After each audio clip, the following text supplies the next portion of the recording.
Yo, what's up? My name's Patrouski, and welcome back to another episode of the PokeMMO Ironman account. This is episode 28, and to be totally honest with you, this episode might be a little bit different than other ones. This is what I call a processing episode. You see, we spent so many hours, so much time just grinding, gathering. Now we have all these resources, and we have to kind of refine them.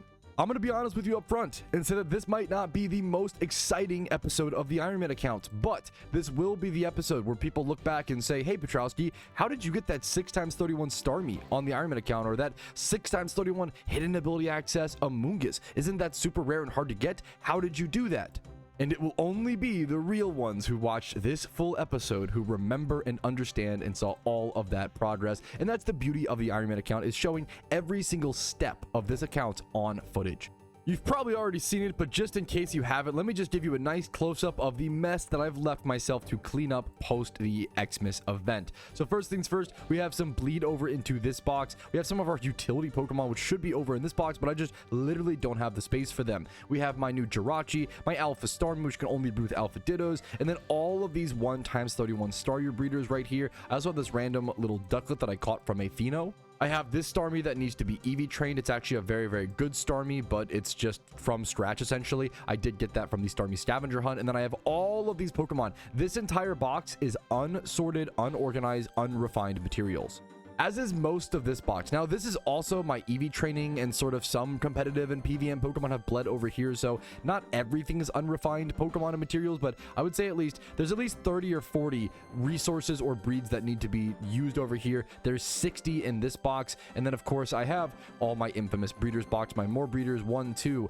3, 4, 5, 6, 7 full boxes of breeders right now. And if you count this one, this box is number 8, and this is like 8.5 right now. Out of the 12 boxes that I have available on the Ironman account, 8.5 of them are just storing breeders, and then every other square is usually storing PVM, PvP, and good IV and bred up Pokemon.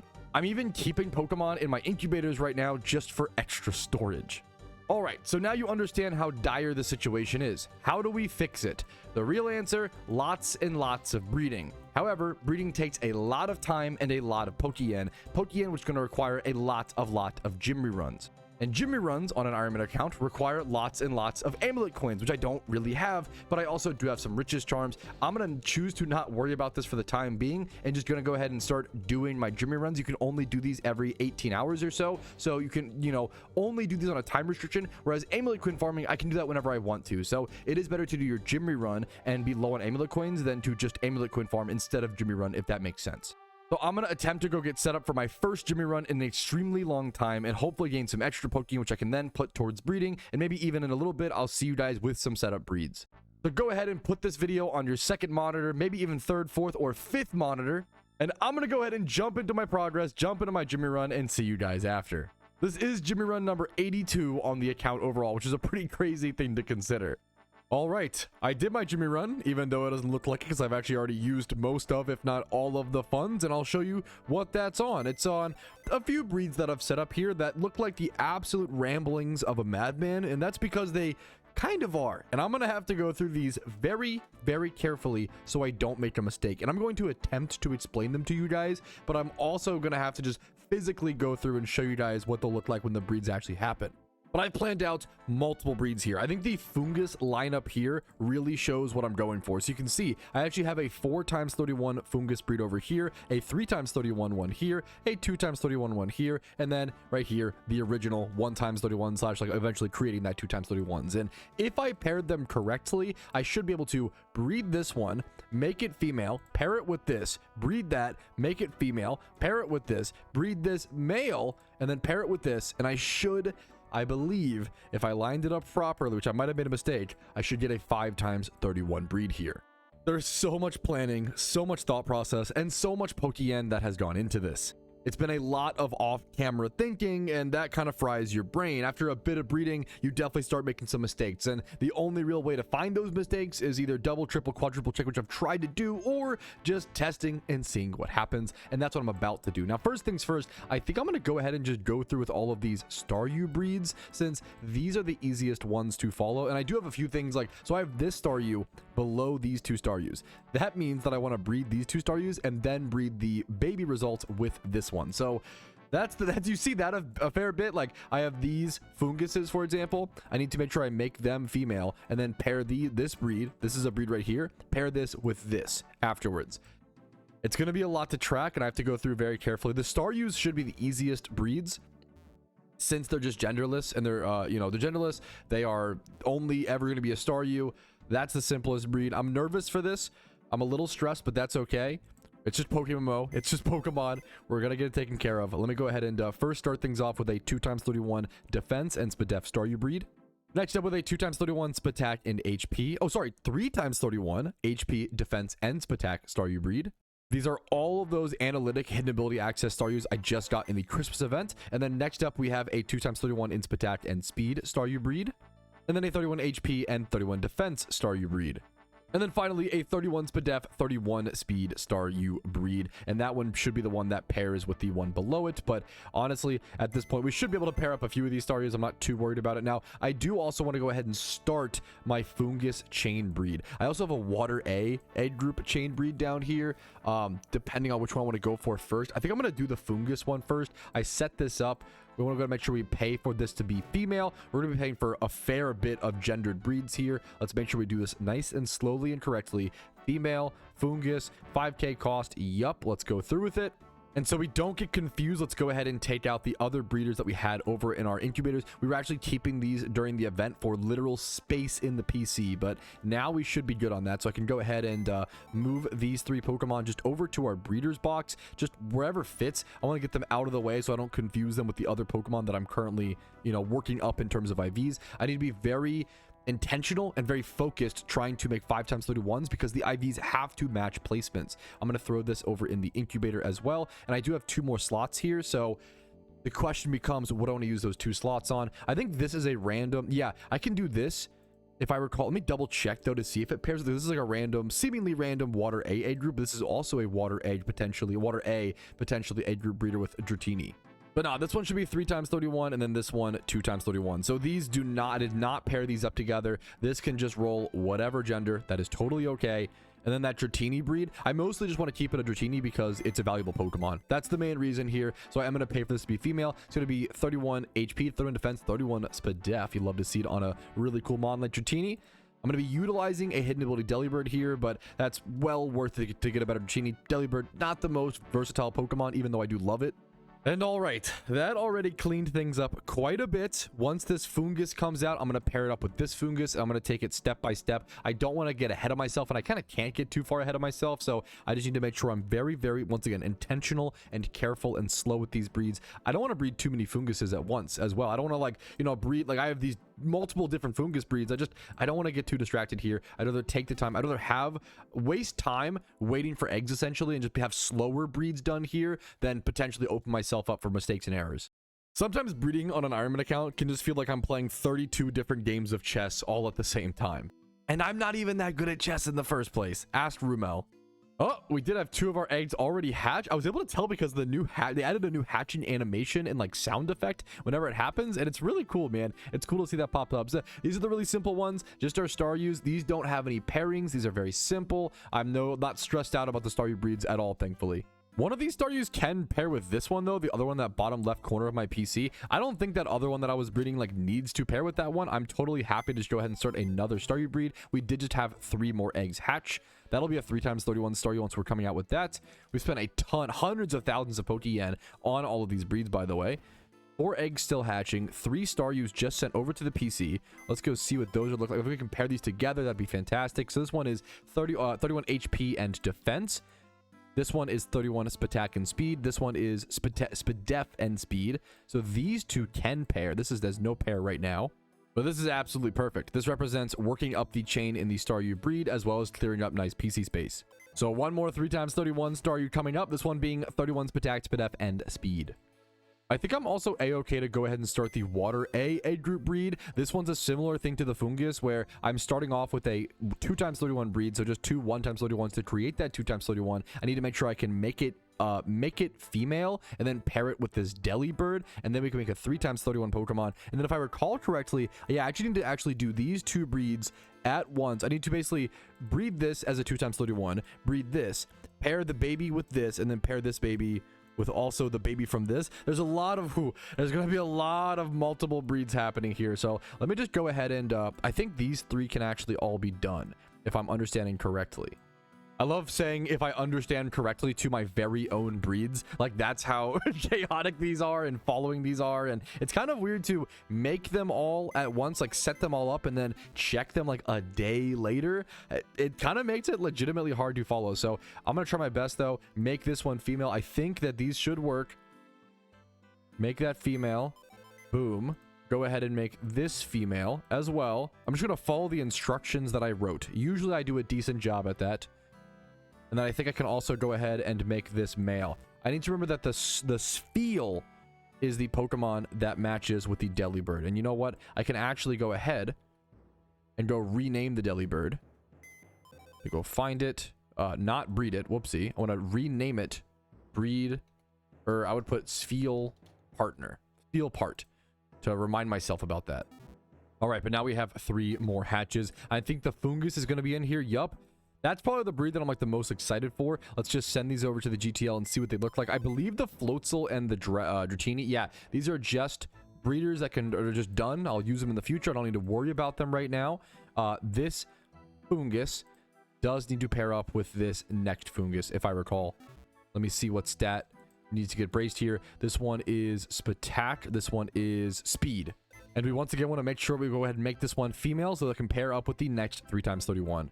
Whew. And so far, no mistakes. As long as I don't breed like 2 Funguses at the same time, or like 2 Spheals, 2 of the same species, I feel like in this situation would be a little crazy, and I'd probably almost definitely make a mistake. I do need to go ahead and make this female, and then I believe the next one I do end up making male to create that 5x31 breeder. Man, that's exciting. I caught so many Funguses, over like 70 like or so. I caught so many Funguses during the event. I'm gonna be able to create a multiple different, honestly, 5x31s. The ideal situation is having one 5x31 with the attack in the plant A group, which I think I have. Yeah, this one right here is 4x31 male in the plant A group, and then to have another one with Spatak. So the idea of having 2 different 5x31s in the plant A group just off the Xmas event alone would be so sick. One more egg has hatched. It was that one Staryu that I paired together with the other 2, making a 3x31. That's totally fine. That will just go in the boxes for now, unless I find a quick breeder for it. I didn't expect this or plan for this, but this actually matches. So I can go ahead and create a 4x31 Staryu. Why the hell not? All right, and that breed is going to look like this. 4x31 HP, Defense, Spatak, and Spadef. I have easily spent over 400,000 Pokeyen on these breeds so far. Or at least around 350,000, I would say. Just the Pokeyen getting absolutely drained, but for a good cause. It just costs so much, once again, to make any sort of PC space. I have a bunch of stuff over here. I need to get this trained box. The ideal situation is being able to not have to use this box as a breeder's box. Like, this is supposed to be my EV training box. There should be no breeders over here, but yet we're in the situation where there is, right? I want to be able to have, like, these are like a Miltank that needs like XP trained, this weird little Tropius, this Growlithe. Like, this was a breeder, actually. This might be a breeder. No, I even trained this. I remember this was in case I needed a fire, some sort of fire raider last minute, some sort of Arcanine, but I don't think I'll be, this would definitely just become a breeder for sure once again. But this box is not meant to be for breeders, but unfortunately things have just leaked over. If I could clear enough PC space, I'd love to dedicate an entire new box to comps. I think that would solve a lot of the problems that I'm currently running into. But at this point, I just need to do so many breeds. It's going to melt my entire brain. And if that happens, it happens. We continue onward. We have 4 big eggs hatching. Let's go check what those were. Let's continue on our Fungus breed. We have to go carefully enough to not make any mistakes because that Fungus didn't hatch yet. Yeah, we still have the Fungus egg. Okay, the Fungus egg is still hatching. We did get a 3x31 Staryu, which I don't think can pair with anything right now. I'll double check if I have something in the PC, but for now I'm not too worried about it. We do need to pair this Spheal goes with this Delibird, and then these two Pokemon go together. We'll grab those in a quick, I guess we can grab them now. We'll put them in the inventory, go grab our braces. And then I just need to breed these in a way that they actually match up. So I think I'm going to go ahead and just arbitrarily choose that I'm going to make the Spheal female, and we'll make the Alomola breed male. I don't think it should matter. I'm going to double check just in case on egg groups. I think Spheal is going to be water A and field. And then I believe Corsola is the female here. Corsola should be water A and water C. Yes, so that should be totally fine. We're going to go ahead and make this the female breed. 3 times 31 in HP, attack, and SPDEF.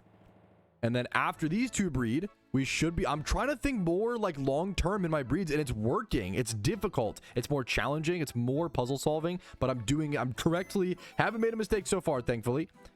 Let's go ahead and make this male, I believe. It's going to cost a little bit more. That's okay. That's fine. That's a small 4,000 Pokeyen mistake, but that's okay. We'll be able to brace the special defense on this in the future. And that's going to give us a breeder, a 4 times 31 water A egg group breeder coming up very, very soon. Whew. Another egg has hatched. We're just taking it step by step. There's the 3 times 31 fungus. Woo. And then in about 2 breeds here, we're going to have a 5 times 31 plant egg group breeder. This was so stressful, so intense. The final breed is female, so I need to make sure I go ahead and make this male. This is going to be 4 times 31. It's going to be missing HP. I can pair that with this one. Oh, we did it, fellas. A 5 times 31 fungus / Amoongus is coming up. It's not going to have nature. I don't know if it's going to be a breeder or an Amoongus. We'll have to actually decide whether we want this final breed to come out male or female. That'll be a big decision. I just had a little panic moment. I had to double check my footage to make sure I made that fungus male. That is the nightmare scenario, to get down to that 4 times 31, that 5 times 31 prep breed, and then forget to do the correct gender. I have made that mistake before on the Iron, and now every single time I do a breed, I double check it. You never make that kind of mistake again. I guess you kind of do eventually, but you hope to avoid it at all costs. New star you just hatched. Let's go check it out. It's actually so crazy how stressful this is. I don't know how to explain it. This is just like hundreds of hours of playing the actual Xmas event, the Pokeyen grinding. There's just so many resources at risk here for a mistake. But we're almost there. We're almost done. I feel like the huge breath of relief I will have when these final funguses are done and this 5 times 31 one is done. Oh, all right. Our first water A egg group Pokemon. I guess not our first, but one of our 2 that we're going to pair up here. Then we're pairing this in the Corsola, if I remember correctly. Our 3 times 31 Spheal. And there's our Corsola right on time. Speak of the devil. Let's go see how these 2 Pokemon pair up. I can't believe it. I can't believe I didn't make a mistake, dude. I'm actually like shocked. I know that's it. Like, that's how you know how bad it is. Like, I'm shocked that I didn't make a mistake. You know, I like this much breeding, this many complicated like chain breeds with resources that like I can't. If I fuck up, I have to go catch tens of 20, 30 more Pokemon, right? Like, if you fuck up in a situation like this, to fix it on an Ironman account is crazy. On a main account, players make mistakes like this every day. I make mistakes every day on the main account, right? And what you do is you sell off the Pokemon, you buy new tools, you buy new Pokemon, you just start from scratch again. You can't do that on the Ironman account. You know, once you've already put in the resources, you can't change that resource type. Once Pokeyen is converted into good IV Pokemon, once Pokeyen is converted into breeding braces, converting into breeders, you can't change that. You can't pull that back out. Now, I do want to go double check before I go through with this breed if there is something in my boxes that could breed with this where the gender matters. And that's going to be something like a water A or field A group Pokemon that is 4 times 31 in all of the physical attack stats. So let's just go see. We do. Yes, that's exactly why we check that. That couldn't be more perfect. Are you kidding me? I think that actually lines up as well. Are you kidding me? That's amazing. We're going to have we're going to create like 3 5 times 31 breeders today. What? This is like the most I've ever done in one day. That's insane. Okay, maybe not 3, but at least 2. We might get close in the star use, though. We're getting pretty decently close there, but I'm at least going to have 2. I'm going to have a 5 times 31 plant egg group breeder and a 5 times 31 water A egg group breeder, as long as I do this correctly, I believe. Missing defense here, correct? And it has speed. That's actually going to line up so well. What? Okay, so this is male, so I do want to go ahead and go make this water A egg group breeder a female Pokemon.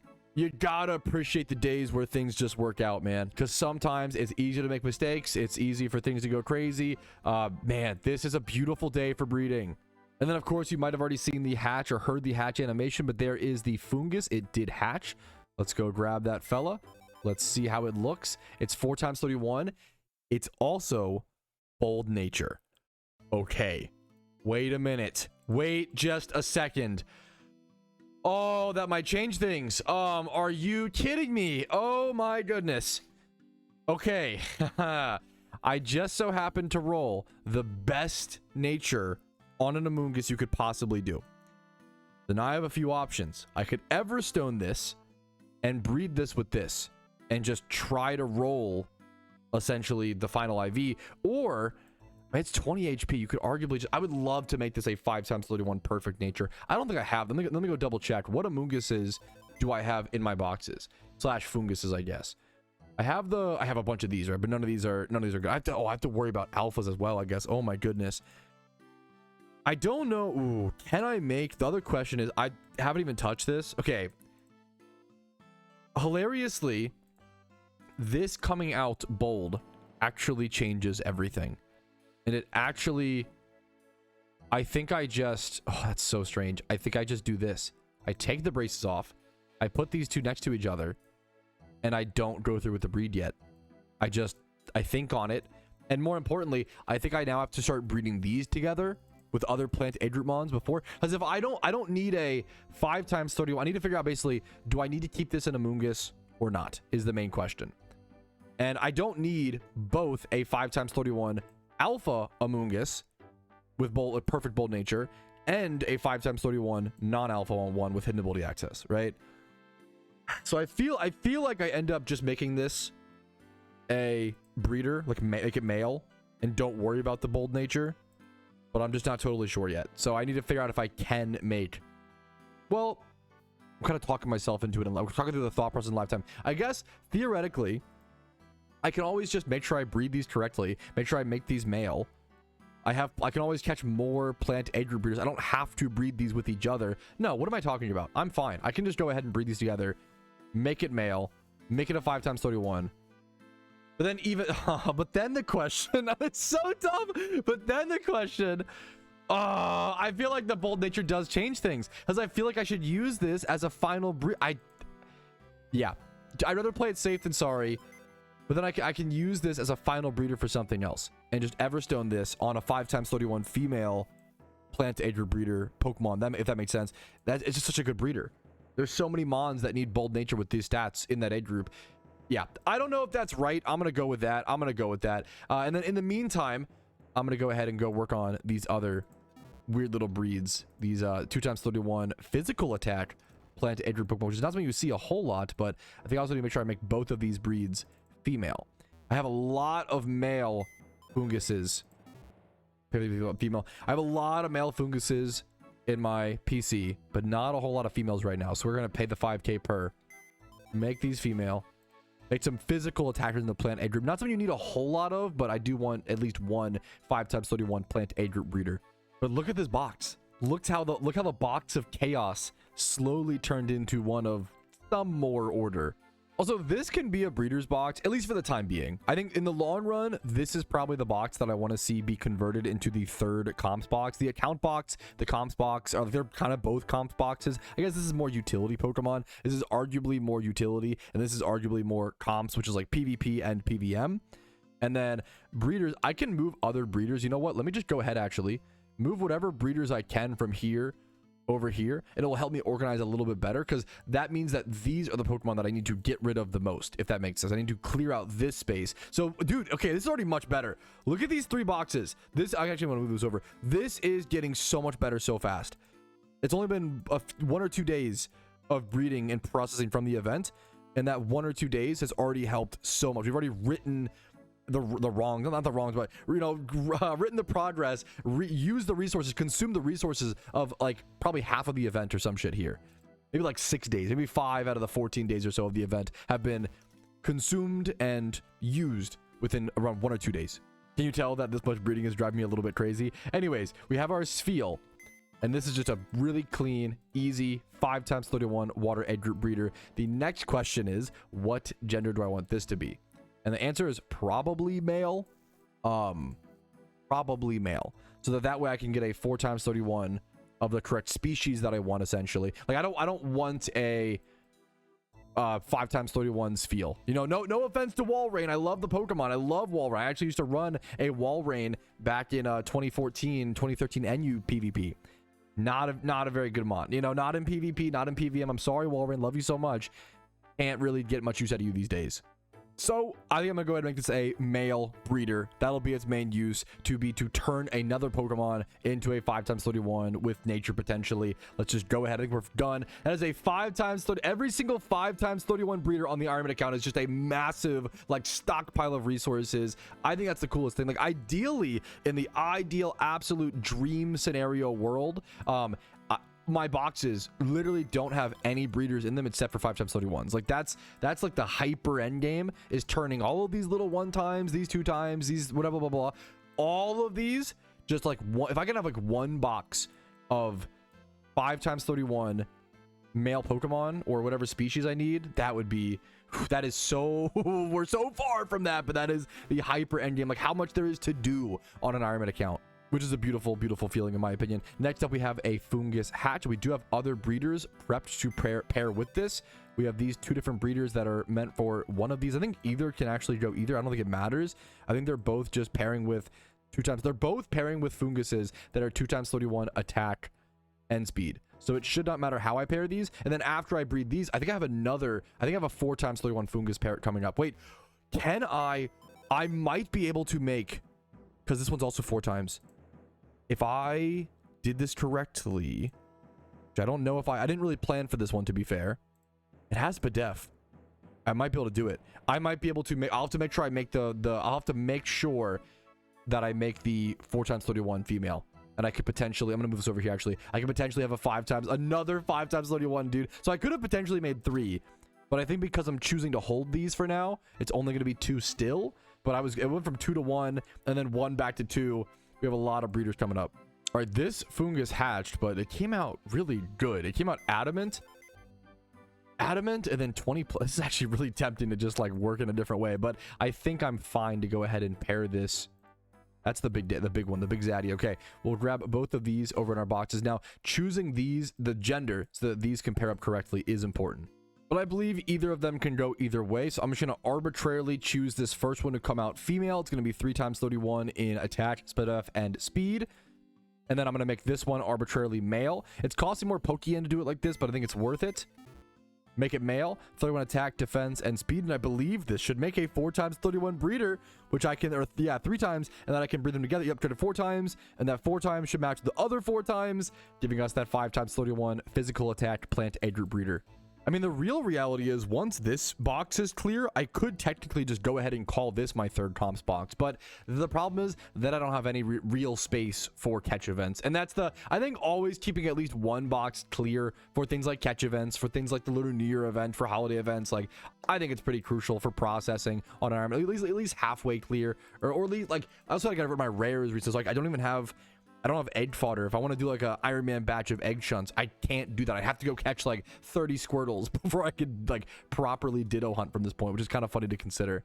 Or maybe just like 5 Squirtles. Maybe the thing going forward is just doing like 5 rares at a time on the Iron Man account, or I guess 8, however many incubators you can do. So instead of having, that might be the strat, instead of having 30, that was like the old school strategy, was doing like, boxes. But on an Iron Man account, instead of having 30 like that, it might just be better to have 8 rares. I could do like 1 Squirtle, 1 Trico, 1 Charmander, things like that. There is the beautiful Sphere. It came out Rash Nature. That's, if it came out Adamant or Jolly, I mean, that would be ridiculous. That'd be super lucky, but I'm not relying on that here. That is a fantastic breeder, which will get moved over to our big boy box over here. I'm sure this Goldeen is not as good as 2021, but yeah, that can get moved to a different breeder's box. That's fine. Woo, good progress.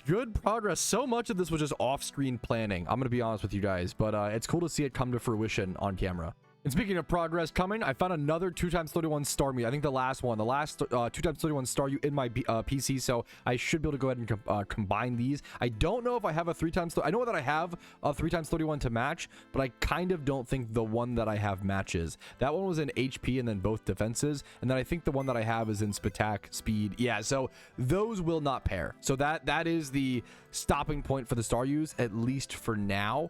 Eventually, I'll have to breed up more Staryus before I can ever go for a full 5x31 one, but we're very, very close.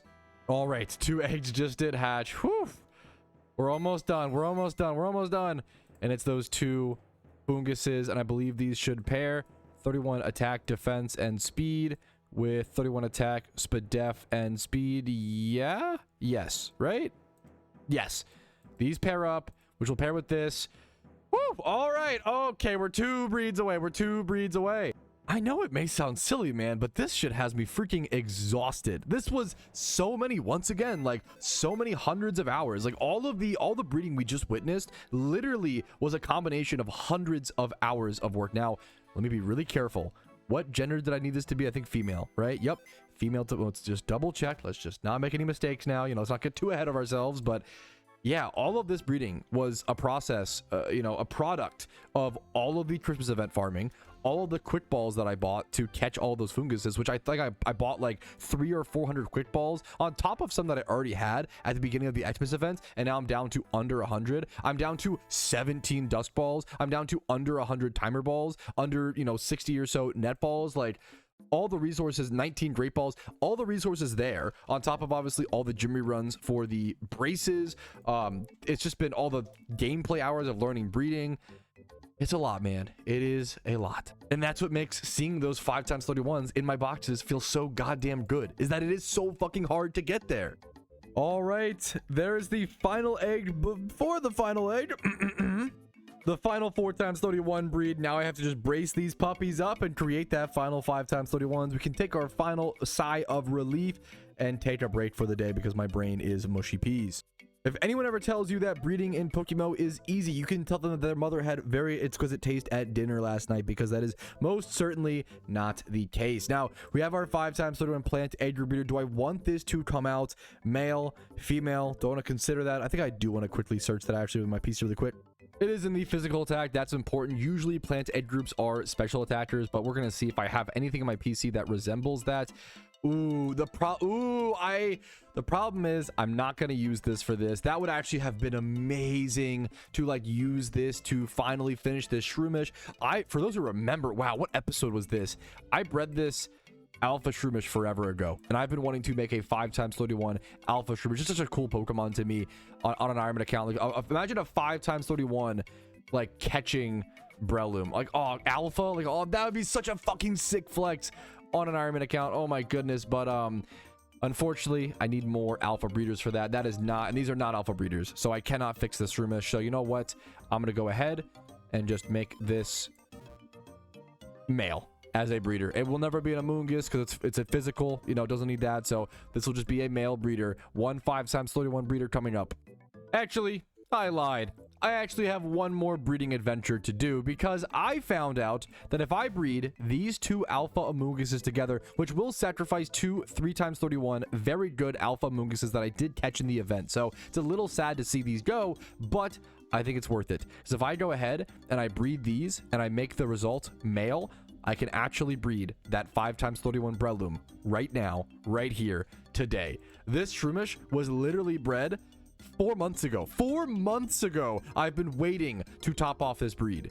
If waiting 4 months to catch more alpha Pokemon, especially during an event season, to finally cap off and finally finish a breed doesn't scream Ironman account, I don't know what does.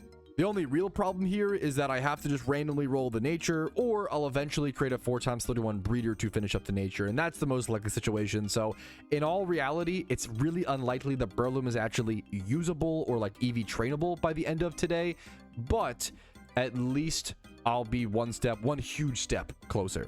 Now, on weird news, that did go ahead and take my Amoongus count from 11 down to 9. So I do need to be careful with how I use these, and I still really want to be able to make a 5x31 alpha Amoongus. Now, I don't need to just breed the Amoonguses with other Amoonguses. I obviously can use other plant A group breeders, and I really want to do that here if possible. I don't know if I have that many plant alphas. Just searching plant alpha will give me exactly what I want here. I want to keep the Tangrowth, to be fair. That is not getting consumed. We have a few Dittos, which would pair up, I guess. We have a female Breloom over here. Honestly, like, this could be used absolutely as a breeder from this point forward. That's totally fine. What else? Okay, maybe I have more. Maybe I have more plant. I have more plant alphas than I realized. That could be a good sign. Some of them have attack though, like that attack stat is irrelevant for that Amoongus breed.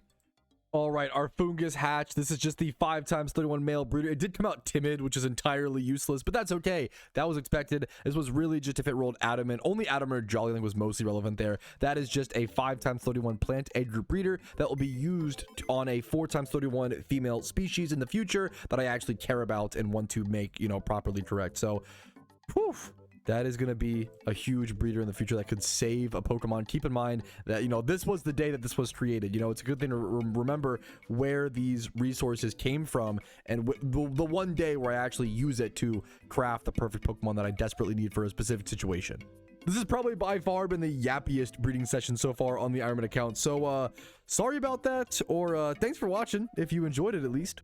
There's just a lot to say when it comes down to untangling this many webs and putting together this many puzzles. These breeds have now also put us over 901 eggs in total made on the Ironman account. Almost 1,000 breeds now.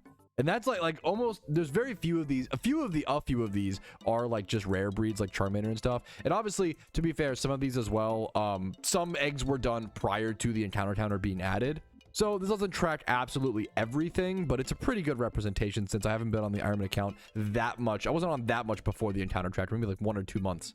I just love that we can even separate like that and even see like exactly how many eggs I've done specifically. It's a really cool tracker if you ask me. But anyways, our final egg did just hatch, the Alpha Amoongus over here. We're not, I guess I'm not our, sorry, I keep thinking it's our final egg. It's not our final egg yet. This next breed's gonna be our final egg.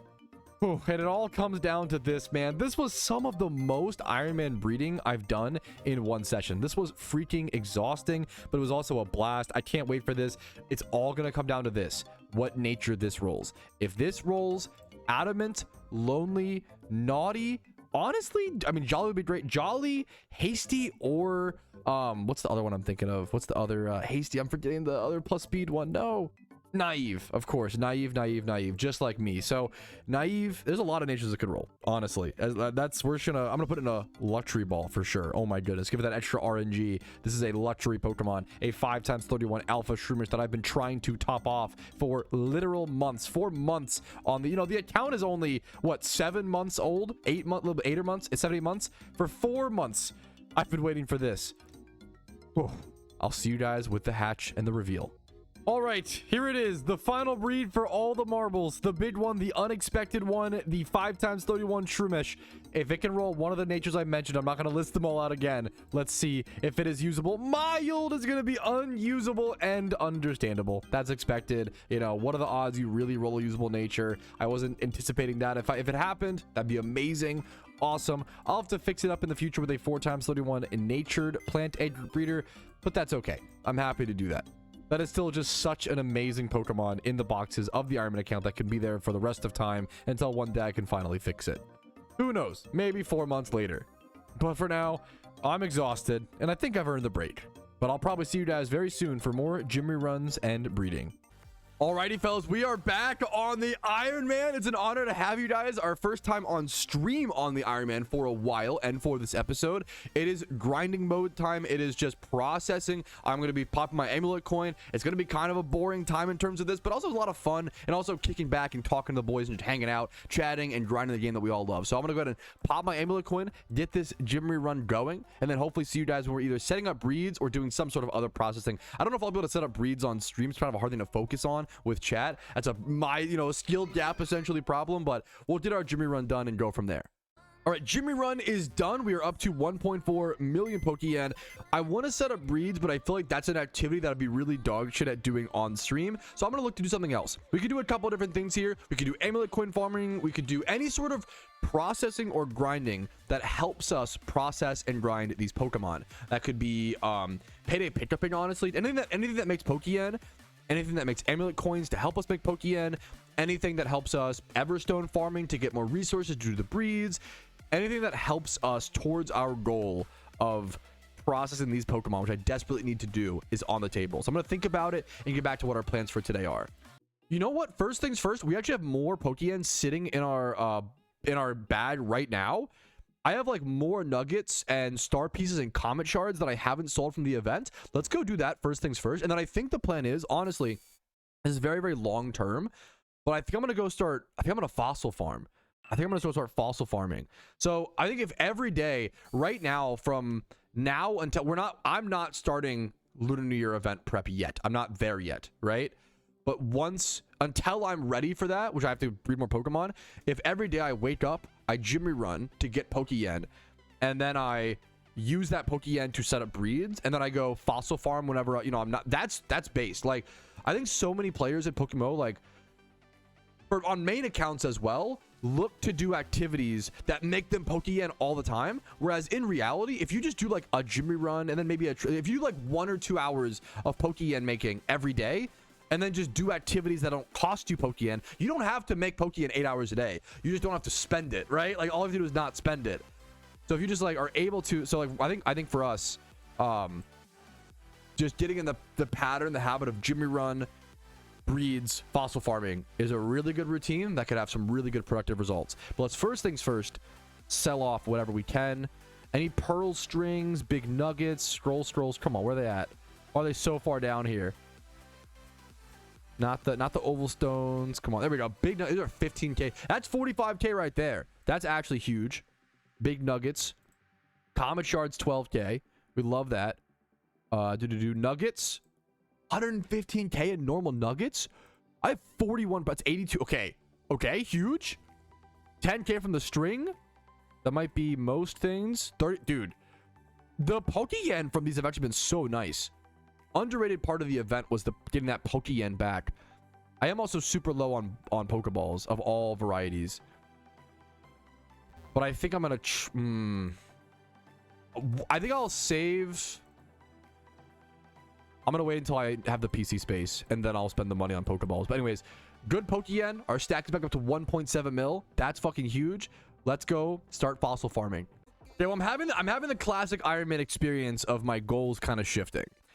I wanted to go fossil farm, but if I'm gonna go fossil farm, I should at least EV train and XP train my Dusclops that I built to be able to go do it properly and stay there longer, right? But if I'm gonna EV train, I might as well EV train more Pokemon at once. So if that's the case, then shouldn't I breed these other Frisk Dusclops? So like now I'm like I wanted to fossil farm, but now I need to EV train. But then to do that, I need to XP train. But then to do that, I need to breed these other Mons. Like now I'm like, I'm taking the steps that I'm trying to figure out. Can I breed these 2 Dusclops with Frisk? Should I breed them? And looking for breeders might be. That's my current thought process right now to update you guys. How genuinely greedy would it be to try to breed 4 different Dusclops today, right now? Is it possible? Do we have the breeders? I kind of want to try. If I could get 5 Dusclops set up, dude, I could fossil farm for the rest of the time. I could never leave the cave. I could literally never leave the cave. Yo, I might actually have a really good breeder which will help me out. So I have this Dusknoir, which is like a competitive this is not meant for what's it called for fossil hunting, right? And then I have this other one that I built to be a Dusclops, right? But I could just go ahead and use this as a female breeder. The problem is all of my Dusclops and Dusknoirs with hidden ability are all male. So I need dittos for all of them, which is super expensive. But I do have this Dusclops over here. This Dusclops over here. Using this to finish a breed would actually be amazing. So if I could get a Duskull with like similar stats, like this could be really good. I'm gonna try to keep this in mind. This could be fantastic. I might use, instead of EV training this and make it like a Dusclops, I might just use this as a breeder for a Frisk utility fossil farming one. Okay, I'm having a really hard time finding breeders for these. They would consume so many 2x31 alpha dittos or a 1x31 ditto, and then I have to find and then make them female, and then find male chaos age group breeders. I don't have that many chaos age group breeders, especially with physical stats. This is a very weird situation. I'm currently considering the chaotic route, which the chaotic route would just be to not breed any of these, and then just EV train all of them in 2v2 HP, 2v2 defense, and then just hope it's enough statistically. And to be honest with you, like it might be. That's what I'm currently at. I'm currently considering the chaos route. And then if I want to in the future, I could always just breed them down. And the only time loss would be EV trading is really fast. The XP trading takes time. That's the biggest time loss. And I think I'm okay with that. I think I might do the chaos route, which is very, very funny, but I think it might be the best option, to be honest with you. Yeah, those chats we're talking about back and forth. The real problem is that the best strategy is probably I either have to consume Alpha Dittos, which I really don't want to do. I need the Alpha Dittos for so many things right now at post events. We still have the Lunar Near event, right? And then also, the best strategy is to go catch wild Dusclops, right? And then make female breeders for these as breeders, if that makes sense. I don't need that many stats on them. I just need like high HP, high attack, high defense, and then that's it. Just 3 stats. Like that's really it. Speed's kind of nice, but like whatever. You don't need that many stats. You just need HP, attack, and defense. They're never getting hit by special attack moves, right? The problem is I don't want to lose. If they're all already they're all 2 times 31 and male, so I don't want to lose any stats, right? That's the problem. This one's honestly like fine. Like you would like a plus defense nature, but like. The only really bad ones, like the modest one, I think this will weirdly be fine. It's strange. I think this is weirdly. I'm gonna commit to the chaotic route. Let's go start our EV training. All right, enough bank standing, enough thinking, thonking, just not getting work done. Let's go get some work done. I'm gonna start off by heading over to Undella Town. I'm gonna do some defense EV training over at Pelipper over here. Really decent XP here. We have our Pikachu with Discharge and Sweet Scent. And then we have our 5 Dusclops and Dusknors in the back. I have my XP amplifier on. Let's go ahead and get started, fellas. Shunting Pelipper would be cool. It honestly would be on an Ironman account because having often you're only leading that Drizzlemon just to sacrifice to set up rain. So like I hate my Shunting Pelipper on my main account for beef reasons, but on an Ironman account, a Pelipper would be a raid shiny essentially would be. You don't need the stats. The stats don't really matter that much. It'd be fantastic. It's time to move on to HP EV. We finished our chaotic defense EV training over to Stunfist. It's not the best spot to do this at, but I love a shiny Stunfist. I would love one on the Ironman account, so we're gonna do Stunfist for a little personal flair. All right, HP EV training done. I am gonna go do some XP. This has been a very long day, more longer than I expected, but you know what? I'm honestly down for. I'm down for some grinding today. I'm gonna go XP train. We're gonna head over to Johto. I am only gonna XP train 4 of these, I think, for the time being, because I'll have a space dedicated for some anyways. And I mean, honestly, I might only do like 2 or so. We'll see. I don't need all 4 or 5 of these to be like ready to go right now. Obviously, the more the better, but I'm not on like a rush. I'd love to just go start fossil farming today, essentially. Okay, I do have to actually drop off one of my Dusclops. I'm gonna drop off this one. Unfortunately, this one's hardy nature, and one of its other ones is spectacular. This is the worst one, I would say, out of the ones that I have. They're all like good, to be fair, but like probably the worst one of the ones that I have. So I'll be getting a Sweet Scent Pokemon. And we will be XP training over at Rampardos is here at Mount Silver. And I'll be XP training this bold Dusclops, one that I bred up specifically with Frisk, of course. This alpha one. It's modest, but it should be fine still. I do need Thief as a move on each. I'll probably get 4 Thief TMs, which is kind of funny.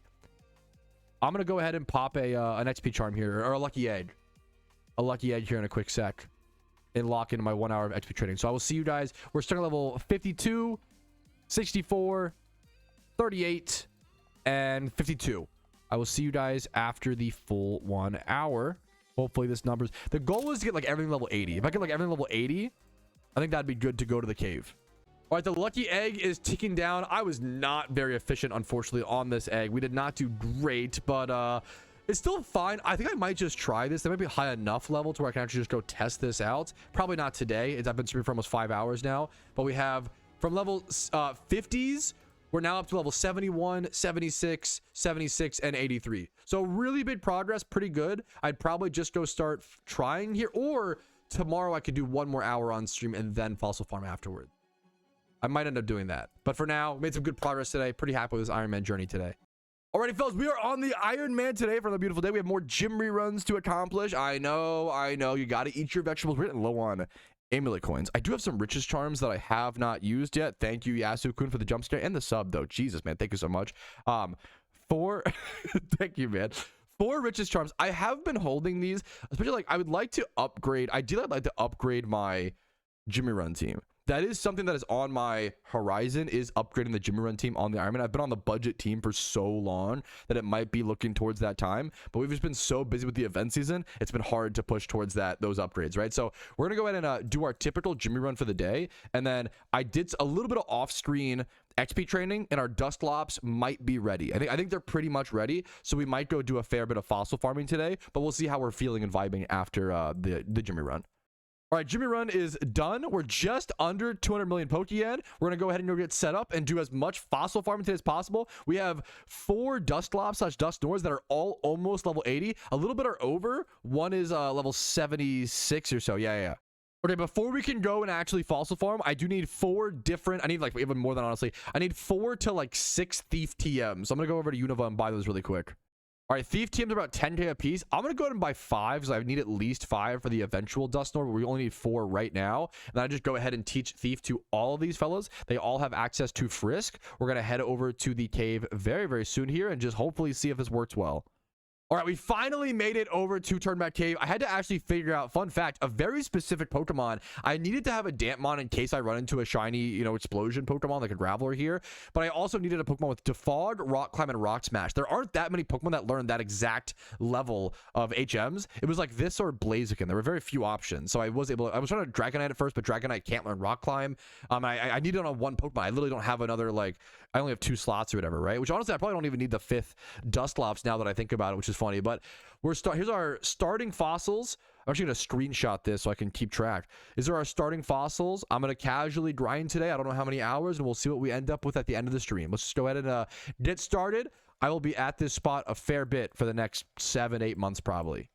Okay, I do not like how much damage I'm taking, I will say. Like this, I'm only on like 1 or 2 Frisks. This Dusclops are down to half HP. Maybe being like Balti, this is like decent stats. Maybe level 100 just matters that much. Ooh, I'm hoping that now I'm like worried, like, will 4 Dusclops be enough to really stay here for that long? That will really lengthen the grind if I have to like constantly go to the PC to heal. I do have a fair bit of extra potions just from goodie bags, other event items that I will be happy to use at a location like this. That's what they're there for, All right, we've been here for about, I want to say 2.5 hours or so. Let's go ahead and check how many fossils we just very casually as well. It's not like an efficient, check. Let's see how many we're up to. We're up to 22 skull fossils and 20 armors. That is up from we started at 11, so we gained 11 skull fossils and gained 14 armors for 2.5 hours. What's the math on that? 11 plus 14, 20, no, 35? 11 plus, wait. God, I'm bad at math. Wait. No, 25. It's 25. Okay, good. I knew that, guys. I knew that. 25 fossils in about 2.5 hours. I think it ends up being about 10 fossils an hour. We were calculating it earlier. My calculator's being covered. What's the one side? We were calculating earlier. I think it's about 10 fossils an hour. Very, very like guesstimatingly, right? If it's 10 fossils an hour, the hours that it would take to get 30,000 fossils and guarantee a shiny, or not guarantee, but like have a high chance, an average chance, is 3,000 hours of fossil farming. I'm not doing that. Maybe 6 years ago, back in my gaming prime, I would consider it. This is way out of my wheelhouse. I think my goal this year will probably be somewhere around 500 hours of fossil farming. I think that's going to end up being the goal. And that's going to end up being about 5,000 fossils. We'll see if I can. That's the light goal for the time. But we'll see if I can stick to that. I'm not sure. We'll see if I can stick to that. But I think it's a reasonable one to prep for Shiny Wars.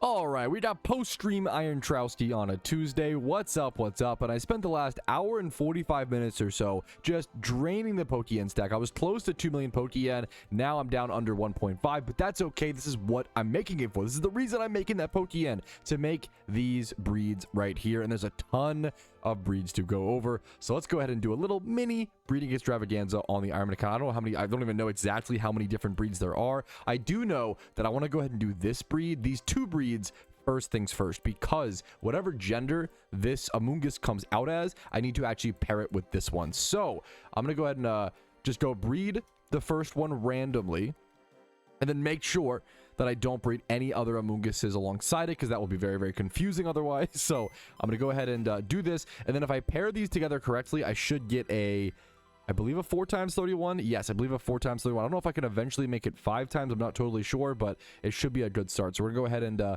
get that breed cooking, and then I'll get some other breeds cooking that, as long as they aren't fungus, we should be fine. So first things first, I have this C-Dot breed over here, which I can go ahead and make a 4 times 31 C-Dot, and then I believe I need to make this male, and I should be able to pair it with the fungus to the bottom, that bottom left area, and I should be able to make a 5 times 31 after that. So that'll be cool. We have a 5 times 31 coming up. All these breeds finally coming to fruition. Some of those C-Dots from catch events. The fungus is obviously all from the Xmas event. We have like this random Shuppet, I think, from like most things are from catch events. Like I think this is from some Mount Pyre catch event. Look at that though. That is from 5-26. That's in the first month, the first 2 weeks of the Iron Man being created. We still have breeders from the first 2 weeks of this account being a thing. How funny is that? I'm looking to get some more Chaos Age Group Pokemon, as I have so many Chaos Age Group Pokemon from the Halloween event. So trying to create a few more Chaos Age Group breeders here, as you see with the Misdrevious and that Shuppet breed.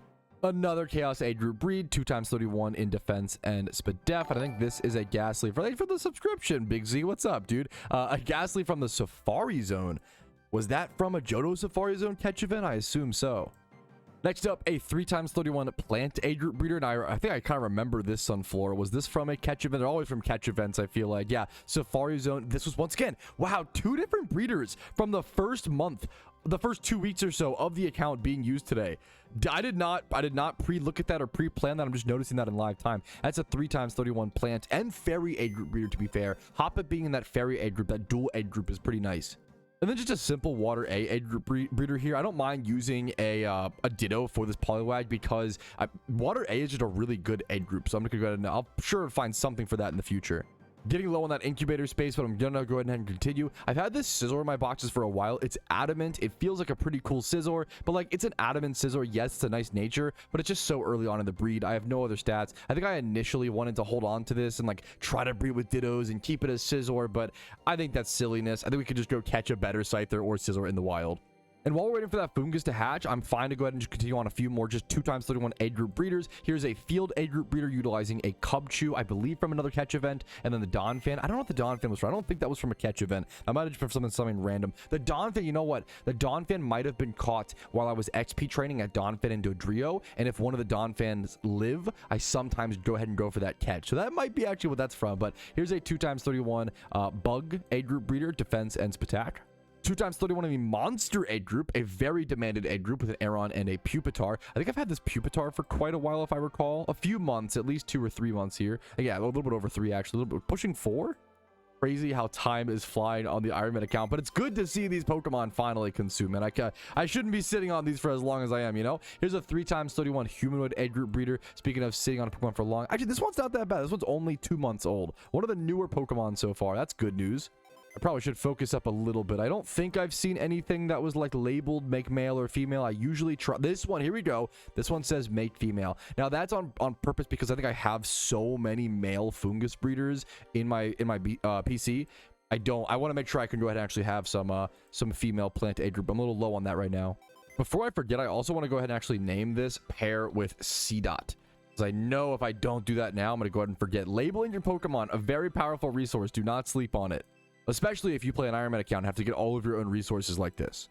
And this Electrode breed is kind of a weird one. Kind of a whatever breed. Probably the most throwaway breed out of all the breeds. Yes, it's a 3 times 31 Electrode, but I think also one of these, I think it's this one. Yeah, the left one is already 3 times 31, but it's 31 attack, which is not that good. The problem is I can't really use Electrode. Like Electrodes, Alpha Electrodes, it's a generalist Pokemon. It can only breed with itself. So I can either try to roll random little breeds like this, or just keep them in the PC. Like, it's just gonna take up so much PC space, and it's not worth it. I have multiple of those from the Xmas event. I do have one that I wild caught. Remember, I nicknamed it Cringe Trode, if you happen to recall. So I will be training at least one of them. I think it's right here. There's one of them that I think is like ready to be trained. I'm going to go ahead and EV train this and use that in the future. And these other ones, I'll probably just look to do some throwaway breeds on and maybe fish for like that Shalfa chance, you know, but I can't dedicate PC space to multiple of these. It's just not worth it. Next up, a little Bug Alpha breed, 3 times 31 in HP defense and Spadef, could be used for tons of different activities. Now, do I want this male or female? I don't know if it really matters. I'm going to randomly roll the gender. Then a 3x31, I believe another bug. I think bug age group, Kakuna and Jolted. Yeah, we're looking at bug age group here. No gender required. Gonna just randomly roll. This is a little over, I think, 500,000 Pokeyen in breeds. Just keep in mind, this was a lot of Pokeyen, and then obviously all the time and resources to catch all the Pokemon. 3x31 Beldum breed here. That was sitting in the PC. And then, of course, like the hour 45 minutes to 2 hours that it took to set all these up. This is a lot. I'm going through it kind of quickly, but it's just a lot to a lot of resources, a lot of prep work put into this whole process. 3x31 in the, I believe, bug plant. This is plant and bug, maybe. Yeah, plant and bug. 3x31 defense, attack, and spadef. Those 8 eggs are still hatching. Feels kind of slow today. I don't think there's any like extra change, but it just feels a little bit extra slow. Next up, Bellsprout, 2x31 in the plant egg group. I could have arguably made that female. Looking back, I maybe should have done that once again to line up with those fungus breeders, but that's okay. And then I don't want to do anything yet until these 8 eggs hatch. So I'm going to go ahead and just wait patiently. All right, there's our eggs hatched. We have a lot of stat rules to go over here. First things first, our fungus, 3x31 and female. So I do want to go ahead and make sure I make the other breed male. I'm going to remove that. I guess I'll remove all of them over the PC and go view them there. All right, here's all the first breeds. I believe I guess this down here too. Let's just go ahead and actually, let's get this egg cooking actually before I forget. So we've got the alpha Amoongus breed to go ahead and make male to pair that up with this fungus over here. Gonna make sure I go ahead and remember to do that. That is locked in. Beautiful. Then we also have the fungus in the C-Dot breed, which will give us a 5x31 in special attacking stats, 5x31 in the plant egg group, field and plant. Oh no, it's just fungus, so just plant, I think. Ooh, it would have been nice to have on the C-Dot, but that's okay. 5x31 in the plant egg group. I'm going to go ahead. Ooh, do I want to make this female or male? I think I make it male as a breeder. I think once again, we're going for that. We're going for that good alpha one. So this will end up just being your breeder most likely. All right, but that's 8 more eggs hatching and a bit more Pokeyen spent on those braces. Let's finish going over our other breeds. Most of these are just, I don't know if like rolls really matter here. I think it's mostly just some nice 2x31s. Yeah, nothing super special here. Adamant, irrelevant on that. 2x31 there. Modest could be nice there on a potential breed, but we'll see how it plays out. It is female. And then Joltik here, 2x31. And since the only breed I think that we really need to keep track of is the alpha fungus breed, we can go ahead and do any non-alpha fungus breed. So all of these breeds we can just go ahead and do, cleaning up more funguses, cleaning up more Xmas event grinds. Really happy to see this PC space being cleared up. And I'm excited to show you guys actually the PC once we're done here. More just 2x31 breeders, nothing super special. I probably should make some of these female because I do have so many male fungus. This one's 3x31. I'm gonna randomly roll it now that I right after I say I need more females, but that's surely those won't just roll whatever gender I need them to be. Okay, we're gonna hope on the PokeMMO Arceus to help me out there, but we'll move these over to other breeders boxes. I guess there's gonna be space over here for sure. Let's show off. So I have obviously these eggs over here, these Pokemon still hatching. We'll clear a little bit more space over here, but here's my training box. My training box is like actually getting cleaned up to be a proper training box. It's supposed to be Pokemon to EV train, XP train. There's not supposed to be any breeders in here, and I think we might have done that. This was the only exception. It's like a utility Pokemon that I'm using right now for fossil farming, but that's the only exception so far. There are no breeding Pokemon in my training box. That's step 1. Step 2, here's my box whenever. I'd love to have like another full box clean here, but there are still a lot of breeders over here. A lot of Pokemon from the Xmas event are still being stored over here. That is true. That is for sure. I'm going to move this over here. We have a few like PVM mons over here as well. We'll have to get sorted out properly. And then here is like my first real breeders box. This is I mean, this is a lot of, this is breeders basically. So let's be honest, you know, but this is 1, 2, if we can actually, we could move. I wonder if I can go ahead and just do this. Just drag a bunch of these over to the more breeders. I probably can. I'd like to process more of these if possible, but I am kind of, yeah, I'm okay with this. Let's just do it in live time. Fuck it. And we can go ahead and sort this then by Pokedex number. Sure. So we have half a box here or so of Xmas things once these are hatched as well to still work out. But we got 1 box of breeders, 2 box of breeders, 3, 4, 5, 6, 7, which is what we had before the event, I believe. So we're just getting back to normal. But once am I really going to be able to process like 30 or so more Pokemon before this episode ends? I mean, hopefully. That's the goal. That's the main goal. All I need to do is make Pokeyen, do my gym reruns, make passive progress, don't spend too much Pokeyen, except if I'm breeding. This whole episode is about breeding, clearing up PC space, processing Xmas Pokemon, and then eventually doing the light. We're working towards preparing for the new year. All right, there it is. The Fungus hatched. I'm excited to go pair these two up. I started breeding these Amoonguses together when I had 11 different alpha Amoonguses that I caught in the event. And I'm now down to 3 right here, a 4th one over here once I breed these together, and then a 5th over here. So we've bred well over half of the Amoonguses together. But even more Pokeyen spent, we're going to end up with an Amoongus or a Fungus that looks like this. 4x31 in defense, attacks, depth, and speed. Now, the question is, do I need this to come out male or female? I don't know. I'm going to double check really quick.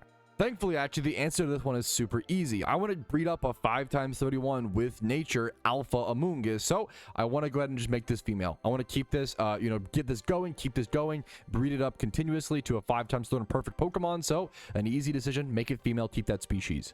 Now, if I do this correctly, I think I might be able to, if my calculations are correct, finish this alpha 5x31 Amoongus breed today. I might not get that nature, and that's okay, but we'll see how it plays out. Now, I have this 3x31 alpha Fungus breed, but I need to make sure I actually make this the right gender because I want to pair it with this. I think that these two can pair together, so I'm going to go ahead and make this one male, and then it should be able to pair up with the other one, which has a 31 HP IV and is female, of course. So that should be able to get me all the IVs. If this one, I need to obviously, to be fair, after this breed or whatever, I need to see how this other Fungus comes out first before I go through with this next breed, if that makes sense, so I can like pair up the genders properly. But this could be huge. This could be it. Also, during all my fossil farming earlier today, I covered the fossils, but I didn't cover how many Everstones I gained. I gained 20 Everstones in those like 2 hours or so of fossil farming. So that was an underrated passive huge benefit there. We got hardstones as well, but that's less of a benefit that I care about. We've got some huge new breeders added to the collection over here. Lots of 2x31s, that 3x31 alpha Voltorb that is notably alpha. That's important. Wait, this came out timid. Wait, that's huge. Oh, shit. I could just keep that. That's usable. Wait, that's awesome. I might just go ahead and... it didn't roll the attack IV, but that's... who cares? It came out beautiful. I might move that over to the training. That's really cool, man. That honestly makes it a lot more, also like a lot more free. I want to move this over to trading as well. That makes it a lot easier to just go ahead and like breed these electrodes together and not really give a damn, because I have a fast, utility one or whatever. I have a fast one with timid. I have a bulky one for the cringe with screens. You can kind of do both things here. I might want a modest one, but do I really want 3 electrodes? That becomes the question. I don't think I do. It's fun to collect, but I really do have to think long term about my PC space usage. But we do have that 3x31 Yanma. That's a pretty cool Pokemon, as well as the 5x31 Fungus. This is a fantastic breeder to have sitting over in the PC. I'm going to move these over to the more breeders box for now, or this box potentially. What's the box that's not full? Wait a minute. This box, I guess? Sure. They'll get moved over here for the time. They can clean this up a little bit. And then there are more Pokemon hatched. Our Funguses were not in there, so I still have to wait for these until I can really finish things up. But we do have a few more 2x31 Funguses, 2 of which rolled female. Cool. Joltik 3x31, the 3x31 Beldum, the 3x31 Alpha Parasect. Very important. Was this 3 times? Was this supposed to be 4 times? I didn't mess that up, did I? Was that just a 3x31 breed? That might have just been a 3x31 breed. 3x31 Abra in all defenses and HP, and then 2x31 in an Oddish. More great breeds for more progress in the future, just being moved over to our breeders box.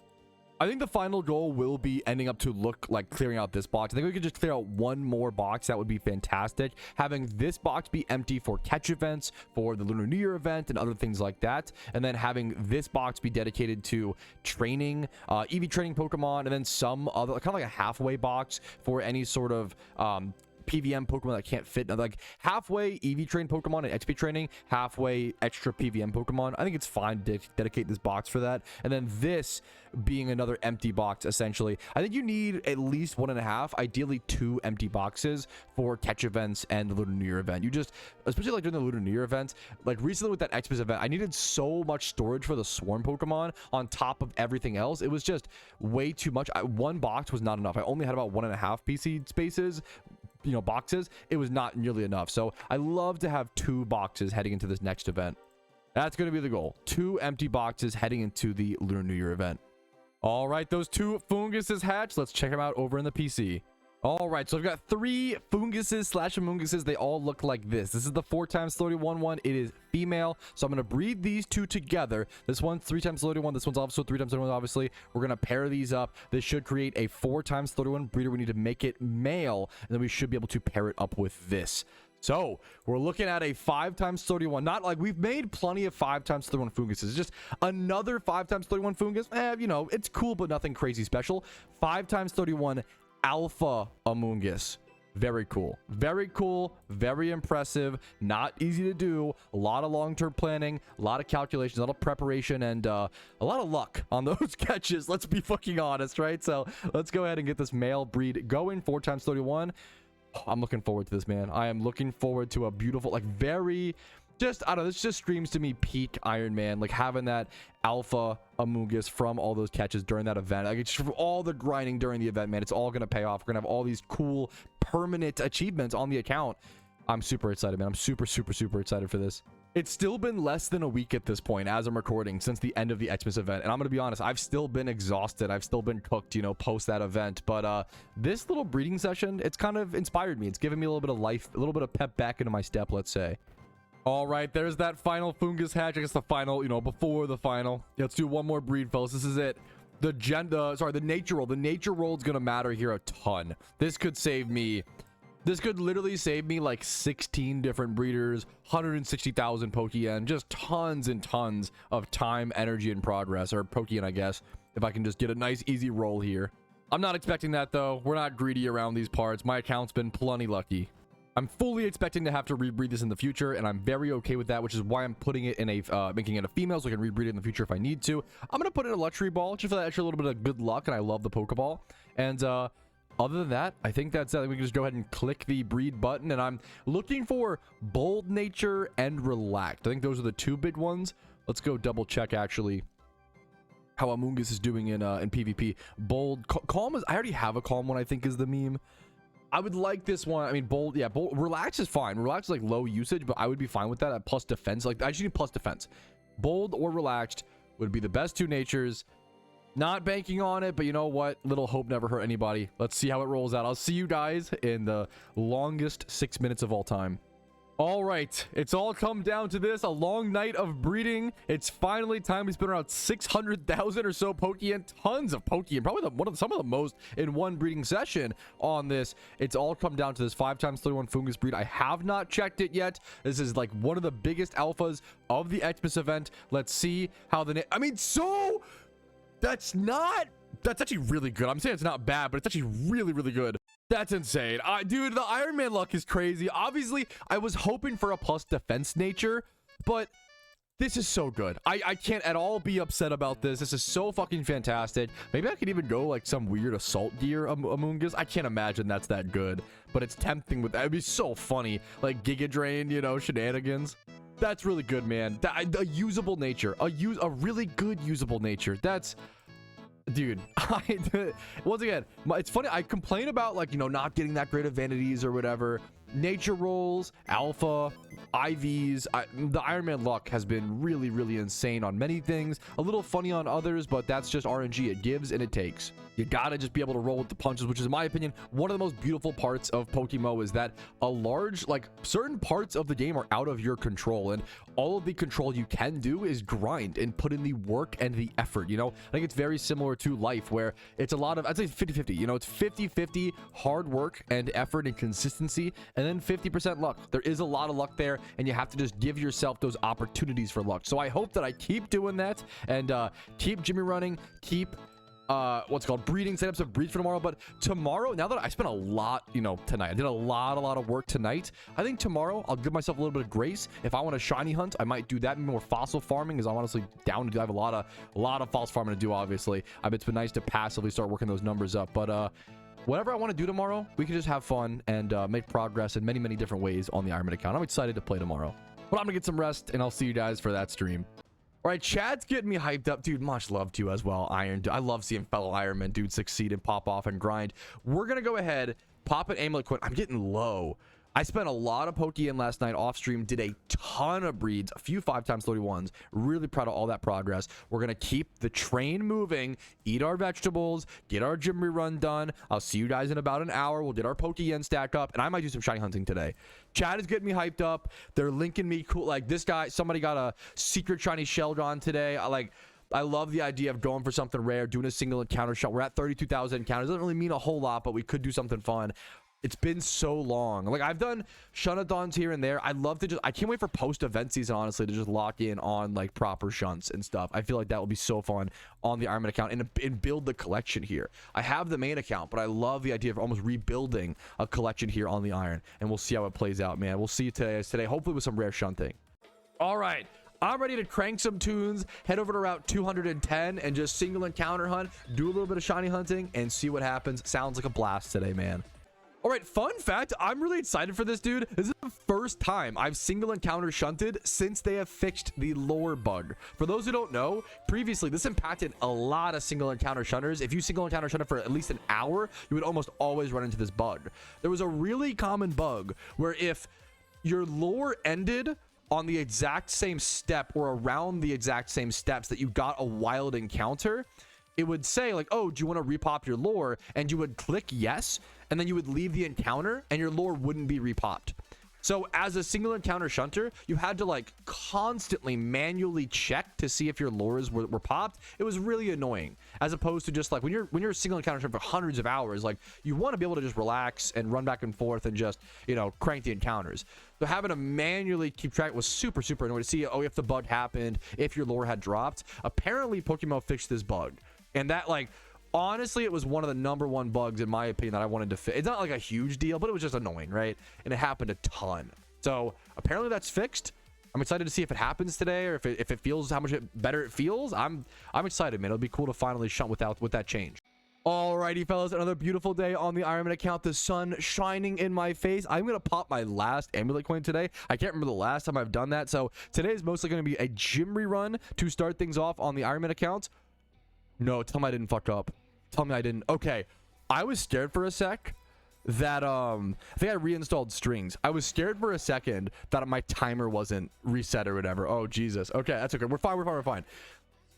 Go to start off with a Jimmy run, and then we'll probably do some amulet coin farming after. We got to do some amulet coin farm. We got to do it, man. We got to do some amulet coin farming. We got to get those numbers up, be able to prepare for the rest of the event season. Just some casual, chilled grinding, though. The Ironman's been pretty chill recently, just daily progress. I kind of been enjoying it, though, honestly. Not every day, not every week, not every session of the Ironman account is some exciting, clip-worthy, epic lay moment, and that's what makes us get to those amazing moments on. That's why those moments are so meaningful, is we have to do so much grinding, so much grunt work, so much difficult, you know, like, but still fun in my, like, towards a longer progress, like that. We have to put in the work. You got to put in the work to get those rewards in the Ironman account, and that's why we don't always have the most exciting clips. But that's the harsh reality and the beautiful reality. Let's jump into it, get this gym run done. I'll see you guys at farming.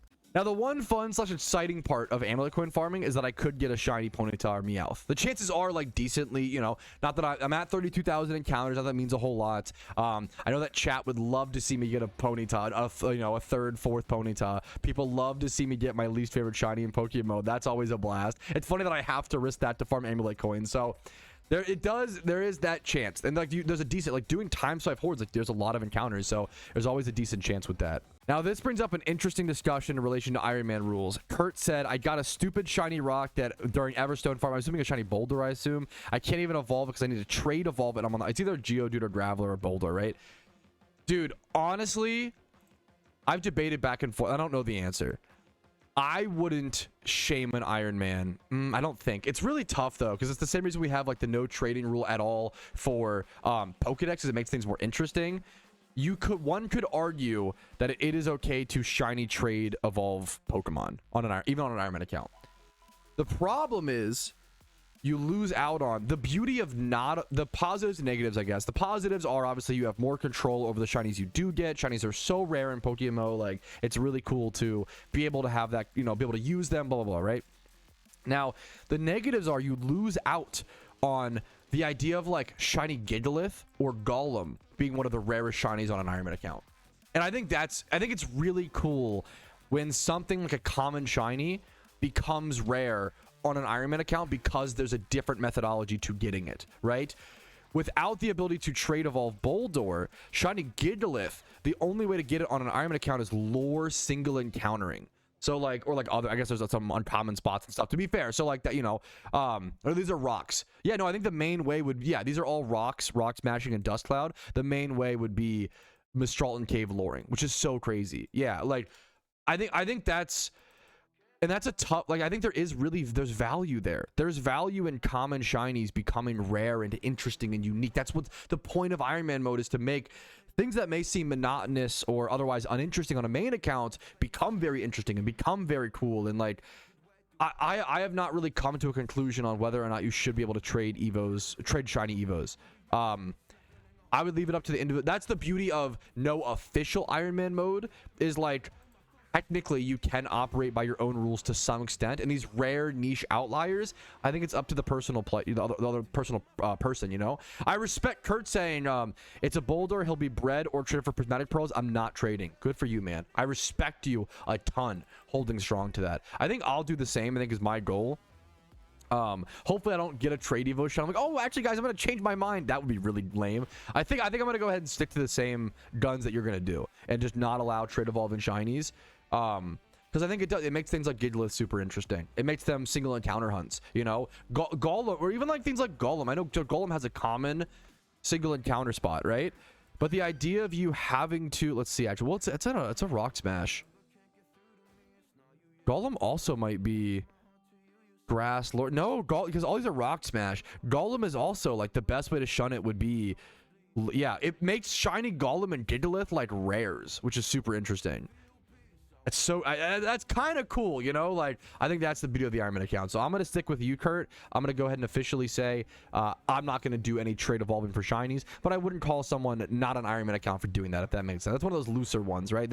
I think trade evolving for Pokedex can't do that. We have to have some hard boundaries like that. You know, no trading, no GTL usage, no buying RP. That makes you not, in my opinion, not an Iron Man by my rule set, right? Everyone has different rule sets. As long as you make them clear, you can do whatever you want, I guess, right? It's a self-imposed challenge. But I think no trading for shinies. I think it's a great rule. But yeah, good comment. Good. I'm glad you brought it up, Kurt. Shut up, Pat. Locked in. Deal. Jimmy Run is done. We're gonna head over to Kanto. We're gonna prep for our Amulet coin farming, and we're gonna not get a shiny Ponyta today. Correct, chat? Kurt from my Twitch chat said, so how many Amulet coins are we up, big dog? Surely after an hour you've gotten a good amount. I've gotten 2. Are we able to have better alpha spawns on an Iron Man account? Alpha Whismer, Xploud or whatever, Xploud, Loudred. It's a, yeah, the third one, Loudred. It's a field and monster egg group Pokemon. So really good catch, really good alpha, really good breeder for an Iron Man account. Let's go ahead and hopefully get it in a few turns.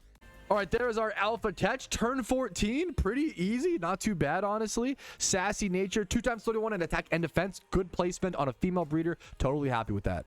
Wait, do you guys see this glitch? Am I crazy? Is this a bug? Look at this. Look at this. I noticed in my PC, one of my Weaviles has the little gem and the other doesn't. Why does it... What? Is that a bug? Why would it say that one of my alphas has hidden ability access but the other doesn't?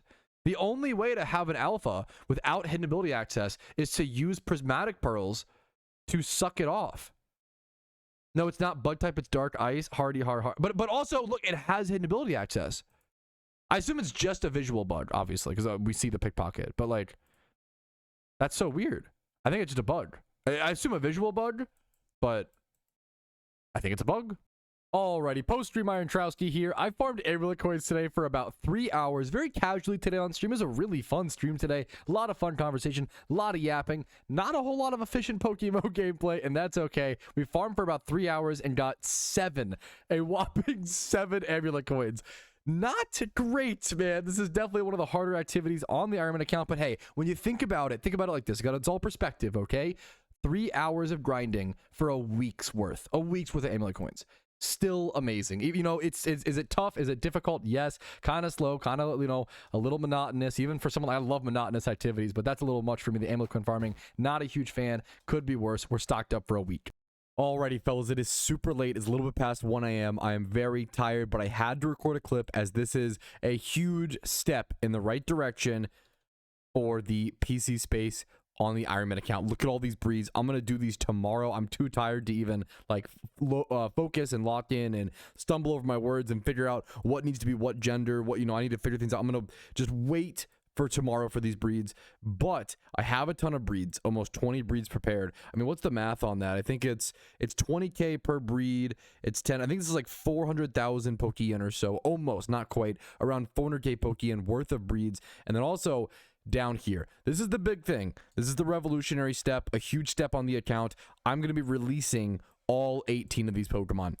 I've been keeping these different Pokemon for various reasons on the account. We have the Glidar over here, one of our hidden ability access Glidars. I got this as an ad from one of the Glistor alpha spawns. You can see I literally caught this back in the first 2 weeks of the account, you know, 10 days into the account. I caught this Glidar and I wanted to make sure I held on to it just in case I needed it in the future. You know, that Magikarp caught back in September. We've got this Rattata caught back in the month before that.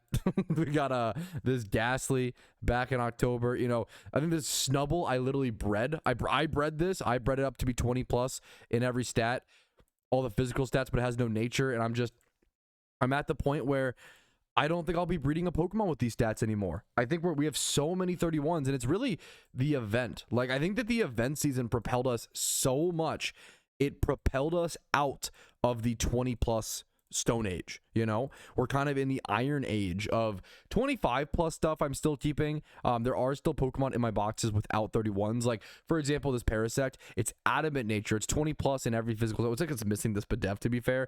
This is even like could go in the future. The nature is really important. I think I'm keeping stuff that is natured has way more value to me, right? With 20 plus and a bunch of stats than stuff that's just 20 plus in the stats. Like this Lillipup, this could also get released. I've thought about this a lot. It's 20. It's just a quick little field aid group, 25 plus in attack and speed and adamant nature. I'm gonna keep it for the time being, but these are a lot of mons getting released, a lot of mons caught over the, you know, vast lifespan of the account. This was back in the first month, or like second month. You know, we've seen things in October. We've seen things from 3 months ago, 4 months ago, 5 months ago, and as far back as 7 months ago. Maybe a Pokemon from every single month on the account might be in this little group of mons. And it kind of hurts me to do this, but I think I'm going to stop, you know, yapping, stop rambling, and just go ahead and do it. They've got to get released. It's going to clear up so much PC space. And let me now show you what the PC actually looks like. So first things first, this box is like almost entirely cleaned. I have some utility Pokemon dumped in here, but it's almost entirely cleaned. This is my breeder's box right now. Once these are all bred up, it's going to give me about 18 more Pokemon, I believe. So those will go over in our breeder's box. And look at this. We are down. Dude, we're going to have 1, 2, 3, 4, 5, 6, 7. We are back down to 7 breeder boxes. That's a huge deal. That's a big step. I'm very proud of that. I think I will need some Dittos, I think, to be able to continue onward from, you know, clean up all this stuff. But we'll have to see. We'll have to see how it goes, but this is a massive step. We're going to have 2 full empty boxes heading into the Lunar New Year event. Unless something crazy happens, we're going to have 2 full boxes, and then ideally we get a bunch of this stuff EV trained, XP trained, and hopefully have some extra space. So we'll see if we can get more than that, but right now we're planning to have at least 2 full boxes. Huge. It's like hours and hours and hours of breeding, Jimmy runs, catching Pokemon, you know, all the stuff put into this. It's a lot of time, a lot of effort. I'm very tired. I'm going to stop yapping. I'm going to hit the hay. Thanks for watching. Alrighty, fellas, good morning. It's a beautiful morning on the Ironman account. I did a ton of work last night off stream that I have not even shown the off stream Ironman, where also the sun is just obliterating me today. Apologies. I am going to be doing a Jimmy run today because you might notice my Pokeyen is under 1 mil. I set up, and I'm currently still setting up, I think some of the most breeds, if not the most breeds I've ever done in one single session on the Ironman account. So there is a true breeding extravaganza coming up. But first, I've got to get some Pokeyen back by doing my Jimmy run. So I'll see you guys after this. All right, there's our Jimmy run done. That was great timing, D-Brain. We're now up over 1 million Pokeyen. I have a ton of breeds that I could go do and do a little bit of a breeding extravaganza. I don't usually do a breeding extravaganza on stream, but I kind of feel like that could be the vibe today, especially because I have so many breeds set up. I feel like after I get these breeds all done, I will have so much PC space. It was the most PC space I'll have had on the Ironman account in a long time. I think I'll actually be able to just start Lunar New Year event prep. So look at this. I have almost 60, well 60 if you count the rebreed, 60 breeds set up here. This is 600,000 Pokeyen in breeds on top of all the time to catch. How many alphas are here? All these alpha catches, all the Pokeballs. This is like literally hundreds of hours of time and effort in this one box full of breeds. And we also have almost another full box. So we have a lot of breeds set up. And then look at, now this will get more full up as I dump these back in. But I also sorted this. Look at this. This box, I went ahead and finally had time to sort my training box. So these mons up here, these 10 mons, all need to be EV trained. These are all complete utility and competitive Pokemon that I don't have space for somewhere else. And then these all need to be XP trained. So XP trained down here, complete up here, needing EV trained up here. So our training arc box is cleaned. We need to do all these breeds. Look at this. Can you remember the last time my more breeders box was empty? Because I cannot. I don't know if that's happened in months. I've not had this box empty. Now, once these all get bred, they'll get moved over here and we'll get partially filled. But even if this is like half full, the goal is to have this be half full heading into the Lunar New Year event, which we're about 1 month away from. So we have a fair bit of time still. And I did also recently do my Lunar New Year event prep guide, as well as my Lunar New Year event raid prep guide, which the video's not out for that right now, but it's coming out very soon. It'll be out when you guys see this video.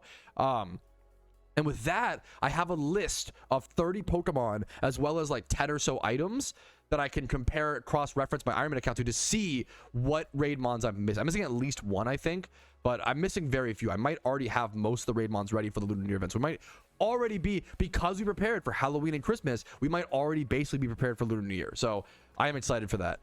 All right, I can't remember the last time I've done a live breeding extravaganza, but here we go, fellas. It's been a long time. I'm gonna try to focus up a little bit. There are a lot of breeds, a lot of Pokemon that need to be a specific gender, need to be paired with specific things.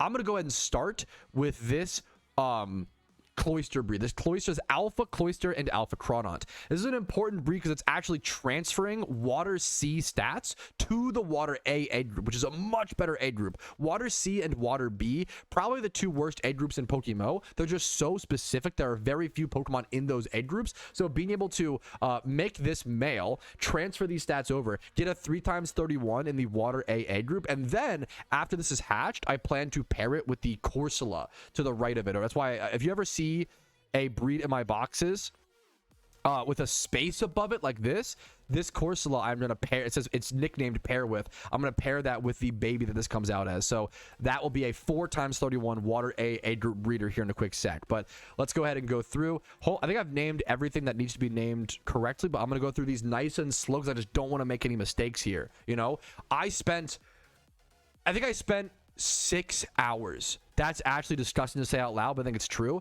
I think I spent around 6 hours setting up these breeds. 6 hours to make a box and a half of breeds, let alone all the time catching the Pokemon, the alpha. You know, you guys know the drill, right? It's a lot. It's easy to quickly go through these, but it's a lot of time to set up these breeds.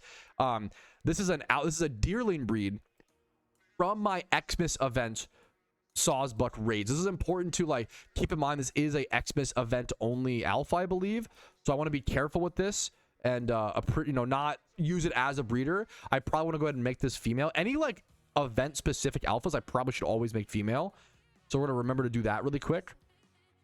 Yeah, the Fateful Encounter is fine, but that's gonna be a 3x31 alpha Sawsbuck. A lot of these Pokemon I don't necessarily need them as a species. Some of them I do, right? But a lot of times I'm just breeding up breeders for the future, for the mons of the species that I actually need. And a lot of times I'll be pushing. I'm reaching the point. It's crazy how much the Xmas event and Halloween event specifically has propelled my account's progress. I'm going to be reaching a point here where like a mon like this just gets released. Like this Swellow. Like I'm going to reach a point where like anything without the hyper endgame of Iron Man account is anything that isn't like a 5x31 gets released, which is insane, right? That's the hyper endgame.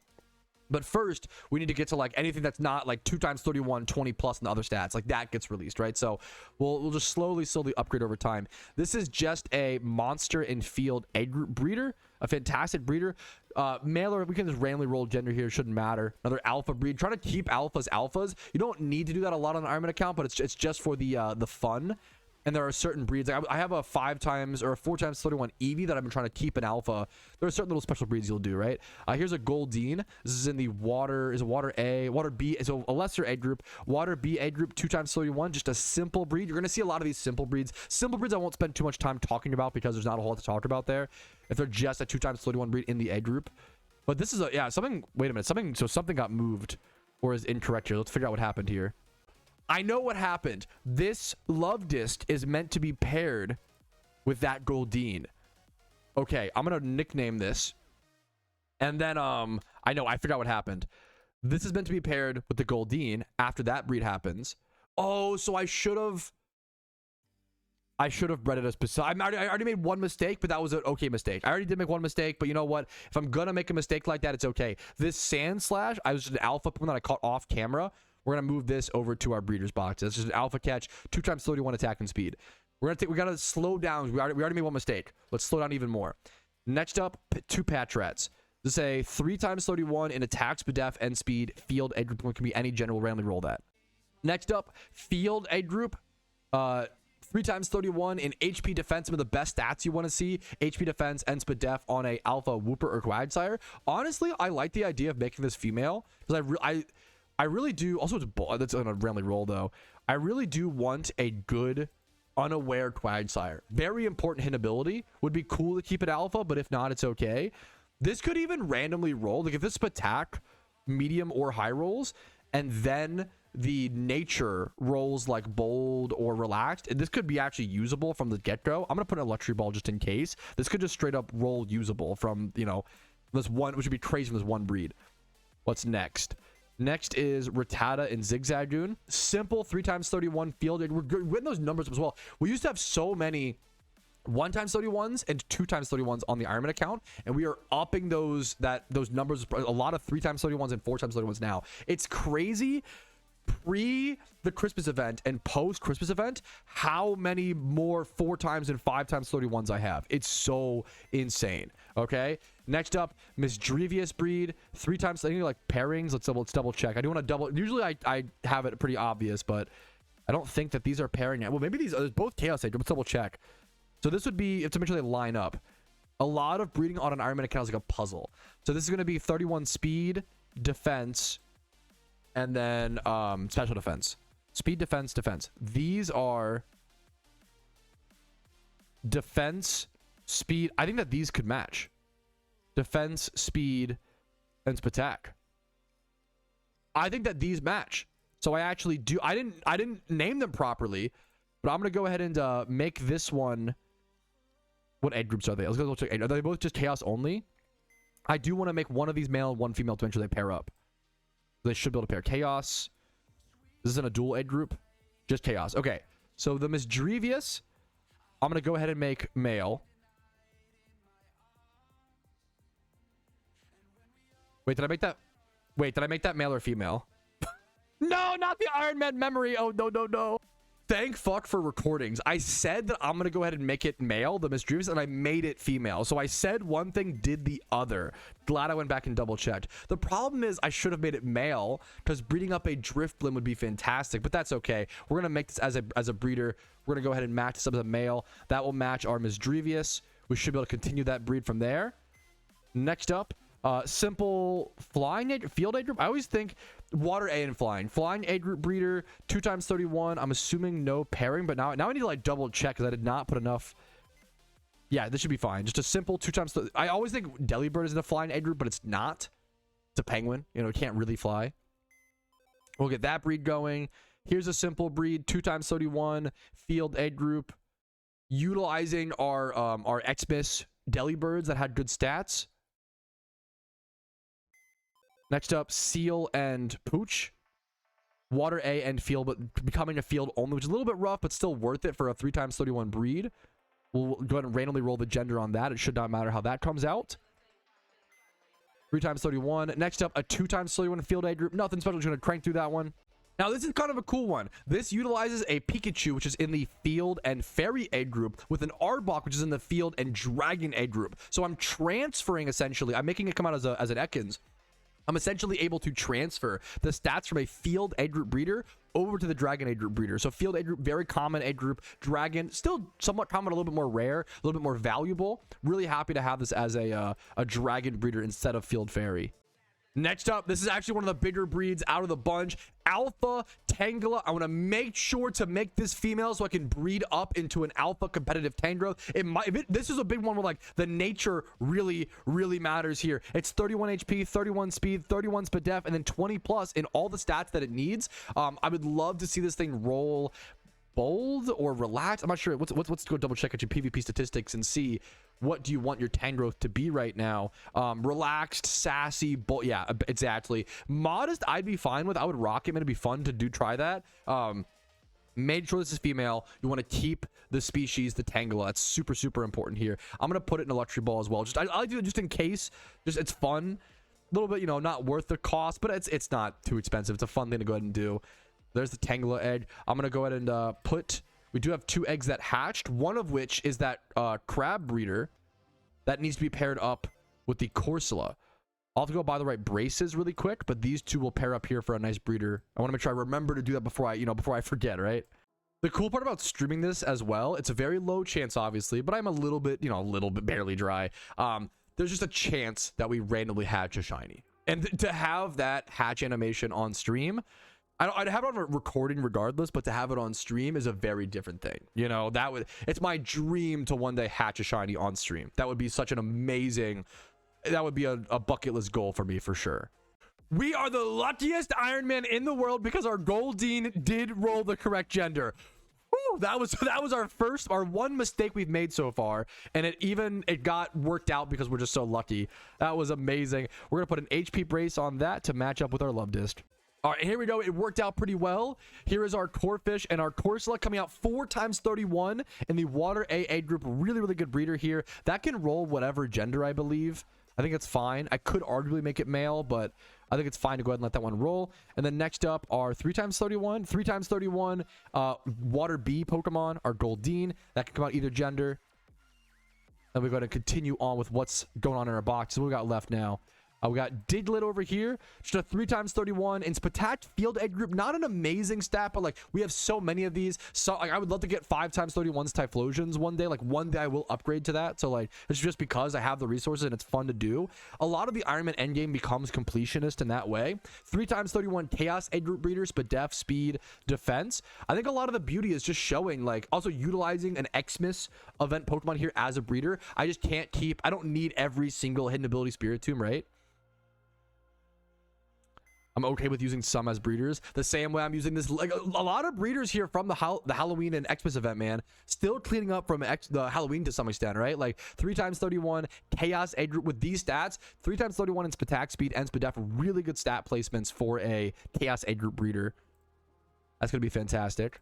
Another 3 times 31 Chaos egg group breeder, this time in all the defenses and HP. Next up, a field egg group breeder. This is Poochyena and Mankey.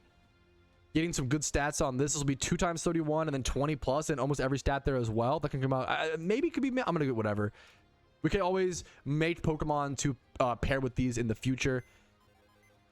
Next up, not an egg group that I breed nearly enough, but a humanoid egg group breeder. Really good egg group. Has a lot of cool mons. Has some special attackers like Alakazam, some physical attackers like I believe like Conkeldurr is in this, I believe. There's some good like raid mons that are in the humanoid egg group. We could see some rolls here on Spatak and speed. Speed would be the big one to see, but I'm really just going for 2 times 31 there. Nothing super special. That Drowsy was gotten, I believe, from the Halloween event as well. Next up, continuing the humanoid egg group trade, here's a humanoid egg group 3 times 31 alpha as well, so it's staying alpha, which is cool. Next up, a field egg group 3 times 31 with Spatak, Spadef, and speed. Nothing too crazy, but like it's crazy, like that is a lot. Like the braces that have gone into breeding up a 3 times 31 on an Iron Man account, it's really expensive. It's so many Jimmy runs. Here's a 2 times 31. Also utilizing, there's a few things here. Number 1, I'm utilizing a Water B egg group Pokemon and transferring it into Water B and Dragon on a Magikarp, so transferring egg group stats to a better egg group. Number 2, we are utilizing my Lamar Jackson Gyarados. I love this Pokemon. This is one of the Gyaradoses that I prepared. Look at this. Look at the date. This Gyarados was caught 3 days into the account. We still have Pokemon like that, and I'm finally utilizing it. I've literally been sitting on this Pokemon for like 8 months because I knew that one day I could use it as a breeder. I use it in the storyline, you can tell. It's a little sad, a little somber to delete a mon like this, but it's for the future and the betterment of the account. It's worth it. Rest in peace. You know, shout out Lamar Jackson, the best quarterback I've ever been able to witness on the Ravens. My favorite QB of all time. Next up, Magikarp, 2x31 attack and speed, simple egg group. This is another, we're utilizing a few of our storyline Gyarados. It feels weird to breed and consume a EV trained level 60 Gyarados, right? But I can't, it's going to rot my boxes. It's going to rot my boxes, take up too much space. I'd rather, you know, use it for the storyline and now utilize it for a new purpose, aka the breeding. Next up, a simple dragon egg group, 2x31, nothing special to here. Similar thing, 2x31 on a Magikarp, nothing crazy, but cool to see. Always good upgrades. Wait. Unable to, the Pokemon is locked. Wait, did I act? Whoa, that's cool. Wait, I've never seen, I must have accidentally misclicked and locked this carp. I haven't seen that come up. This Magikarp was caught 2 days into the account, man. Also, it was caught at almost noon. Man. It's crazy. I'm consuming carps. I'm literally consuming carps that are legendary, bro. That were like caught so early on in the account. There we go. That let it go through. I must have actually locked it. That's, oh man, that's super cool though. I love being able to lock mons. It's super nice. Dusclops Situation, simple 2x31 attack and speed. I need more flying egg group mods. That's one egg group that I've been trying to put more effort into. I honestly would love a catch event for like Pidgeys or some sort of like flying egg group catch event would be fantastic for the account. Most of my breeders just come passively through catch events, you know. It's a huge, like, it's just passive progress through playing the events, having overarching prizes at other areas of the game, and then still getting breeders and stuff along the way. All right. Moving on, we have an alpha plant egg group breeder here. I've been utilizing the hell. These funguses have taken care of my plant egg group breeders for like a year. Like I don't think I'll need plant egg group breeders for so long. These funguses from the Xmas event have been busted for the accounts. Have just been absolutely insane. That can roll either gender. It's been, dude. The Halloween event and the Xmas event have just propelled my progress in terms of breeders, which was not something that I expected them to do.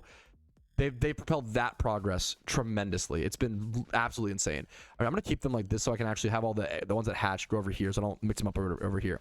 Now I do need to do, so we paired the things over here. I do want to see, I need to be careful so I don't make breeds that pair. I might actually, you know what? I might just move all my pairing breeds like to a different area. Let me do that. Let me move these up here, and then we'll do these last. I thought doing these first would be better, but I think I should actually do them last. These are actually, the starters are actually a pair. Excuse me. Let me move these down, move this here. So all of these are like, we do the fungus breed and then we breed with this one. We do this and then we breed with Spiritomb. We do this and then we breed with that. So I'm gonna keep those for later, so I make sure not to mess those up. I think everything else is just whatever. Some of these might need to be made a specific gender. Let's go double check. Shroomish. If I usually try to name them like make male, make female, it's my way to remember what needs to be what. I think these are all fine. All right. Okay, I can just crank through these then. Let's just go ahead. You know what? Let's just start cranking. 3x31 field egg groups, attack, speed, and HP. Next up, Zubat and Pidgey, 2x31 flying egg group, nothing crazy, just cranking the breeds. Important progress though for the Ironman account, getting those flying egg group breeders up and about. Dragon and Water B egg group breeders, Patak and Spadef, 2x31. Each of these breeds cost me 20,000 Pokeyen, you know? Each of these breeds is at least 20k. 3x31 in Dragon and Field egg group, using those Magikarps. Magikarp's one of the best breeders you can catch on a main account or an Ironman account, being able to catch a bunch of carps so quickly in the Safari Zone and breed them onto the dragon, onto your Dratinis, onto your Hydreigons, you know. So good. 2x31 on a plus on this is Fairy Field, I believe. Just Fairy egg group, another egg group that I've kind of, it's funny, I have so many boxes of breeders. I have so few fairy Pokemon, so few flying egg groups. Like I have tons and tons of boxes of breeders, but I'm still light on certain age groups, which is what's so like, if I wanted to breed a 5x31 fairy age group breeder right now, I don't think I could, which is so crazy, right? Shows how many Pokemon you need on an Ironman account. Next up, 2x31, and I believe the field fairy, just fairy age group. The annoying part about breeding up Jigglypuffs is you do have to like level up the Jigglypuff to be able to breed it, because it's baby Pokemon, obviously. So like, it's a little annoying, but it's still worth it, I think, for the 2x31. All right, continuing, a lot of plant age group breeders here. Plant age group 3x31 with an Oddish and a Fungus. We have so many hidden. It's funny, like we have so many. Getting that first hidden ability Fungus, that first regenerator access Fungus was insane. That was a huge unlock on the account. But now I have so many that I'm just pissing them away as breeders, because I don't need this many, right? I have so, it's just so funny. You go from playing an Iron Man during event season is going from 0 hidden ability Funguses to 80, right? Like it's just in 2 weeks, right? 3x31 Bug, I believe, Bug age group breeder. Defense, Patak, and Spadef. Cool. Not a whole, I'm noticing like not a whole lot of species. The biggest one was I think Tangela. Oh, also this this was one that could have been like a finished breed. This came out lonely, that is not usable on a Quagsire. This will have to get rebred in the future, but it did like decently roll up the stats. So like this is very close to being a usable competitive PvP Quagsire, most likely. 2 more easy breeds to go through though, and then we have the we're gonna let a lot of these eggs hatch. Here's a casual 4x31. Also, this is a fantastic dual egg group. Hop-up is plant and fairy. Once again, I need more fairy egg group breeders, so this is a really cool one to see. I don't think I need a specific gender on this. We're gonna let that go through. 4x31 breeder coming up in 2 different good egg groups. And then finally, Larvitar and Lapras, a good monster egg group breeder in Spatak, Attack. And this is one of the weirdest ones. I almost never do Spatak and Attack breeds. It's very, very rare. You need a Pokemon with both of those. However, you need to do them sometimes. Like I have that 6x31 Tyranitar, right? Like, some mons you do want to go 6x31 for. Like Starmie is arguable for Rapid Spin, but maybe you want to dodge foul. It depends if you're Rapid Spin or like dodging foul play damage, to be fair. But it just depends. All right, now all we have left is these ones. I am going to hatch the rest of my eggs and then finish off with these. But all of these mons can also get moved over here. I'm curious to see if this is like less than halfway filled or less than. That would be ideal. That'd be amazing. So let's see how all of our breeds from this pretty decent sized breeding extravaganza turns out. Nice drip, by the way, Juggernaut. All right, we have a few hatches. We're still waiting on 8 eggs plus like 10 more over here. Do we have any over here? We have none over here right now. But like, okay, we have a big breed here. The Corsola is cool. 4x31, no gender. I haven't checked the Tangela. The Tangela is a really big one. We need to check for the nature. If this thing rolled bold, relaxed, you know, sassy, modest, that would be fantastic. I have not checked it. Let's go and check it in live time. Let's check it. Bashful, not going to be usable. That will need to be rebred. Look at the stats though. The stats came out really freaking solid, man. That'll be a really, really nice breeder in the future. And then I don't know if anything else. I'm not sure if nature's mattered for much else, but we'll go through and check. I feel like a modest or a timid on that would have been nice. Nothing crazy here. Just a bunch of good breeders for the future. Nothing too crazy. All right, and here's that Drifloon Misdrevious breed. I kind of wish I made the Drifloon female, but that's okay. It's still a 4x31 chaos Pokemon. I'm actually gonna double check my PC just to see if I have another 4x1 so I can pair it up with that, and that might make her a specific gender. So we're gonna double check before we go through with this.